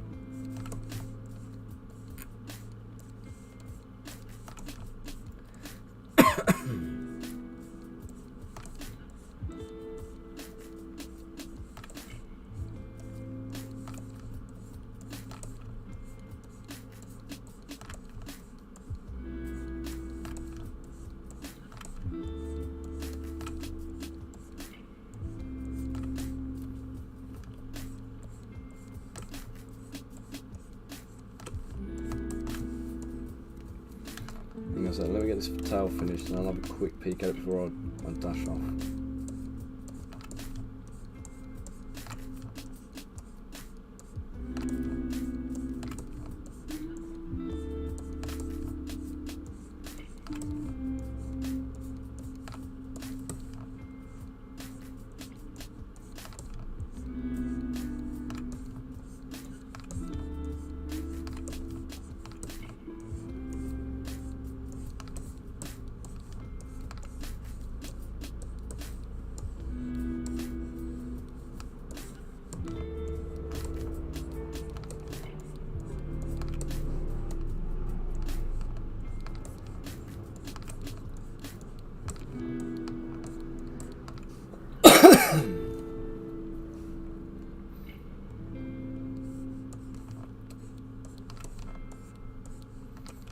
It does what, mate?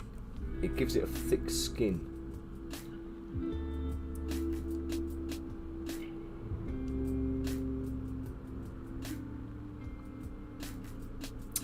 Oh, right, so I can carve in. That sounds useful. So rather than having to do all the extrusions of the scales, I can actually just sculpt the scales, like the outlines of the scales, carve them in, and it will go to a prescribed depth.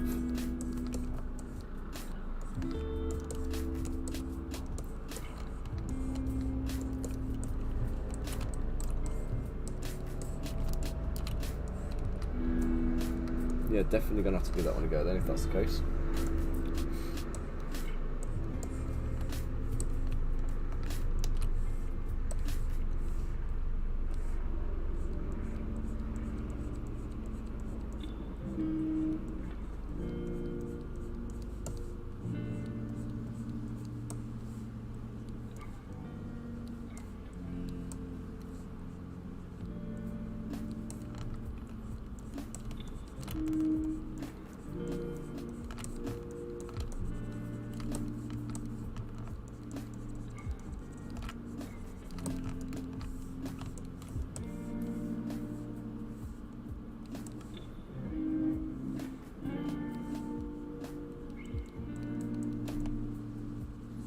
Oh, is that what you used to use it for, or is it Riz?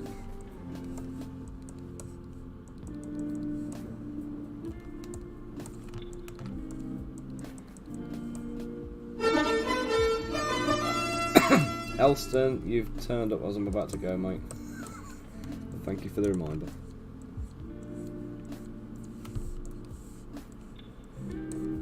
Sadly, I've got to log off now because my wife's just got home from work. She's not feeling very well. I've got to go in and just make sure she's alright.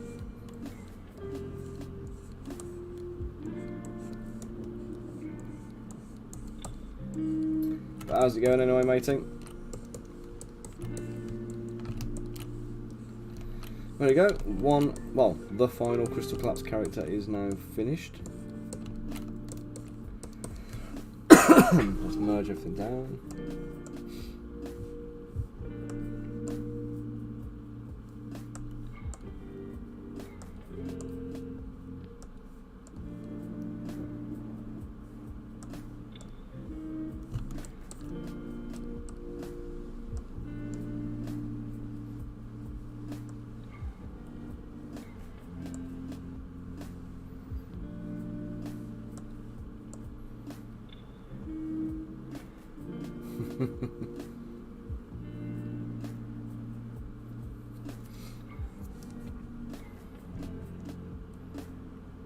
Yeah, no worries, Elston. So I've been, I wasn't actually planning on doing the stream today. I was going to be doing some other bits and bobs, but I thought I might as well do it.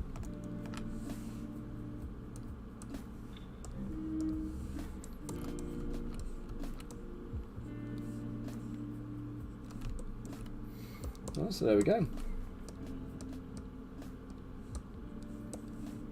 Let's just take the polygroups off, get into dynamic.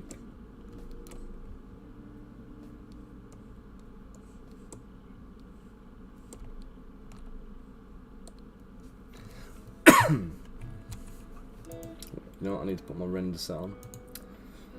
So render set usual is this one, comic style Daniel Bell. open that up, then go into my render settings. I'm going to turn off BPR filter 2, which is the kind of the grey overtone. And all that does is basically just bumps the contrast up a bit for us and makes it look a little bit smarter. So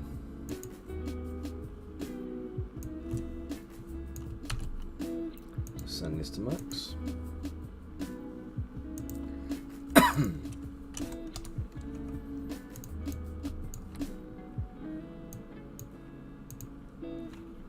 Cheers, Riz. I'm quite pleased with her. I think actually, do you know what? I need to sort out that front name.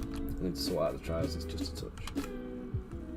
Still a little bit to do, but she's pretty much there.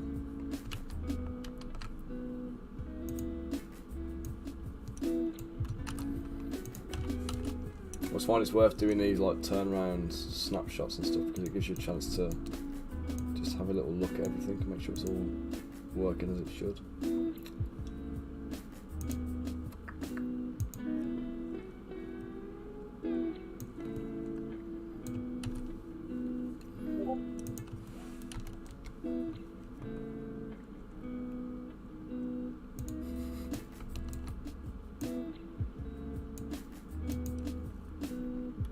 Was that about a pipe of shame there, Punker?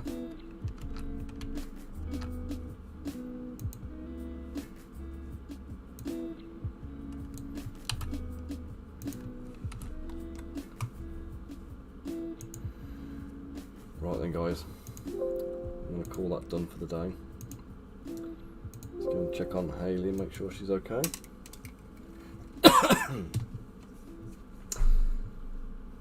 So let's say thank you all for joining me again today.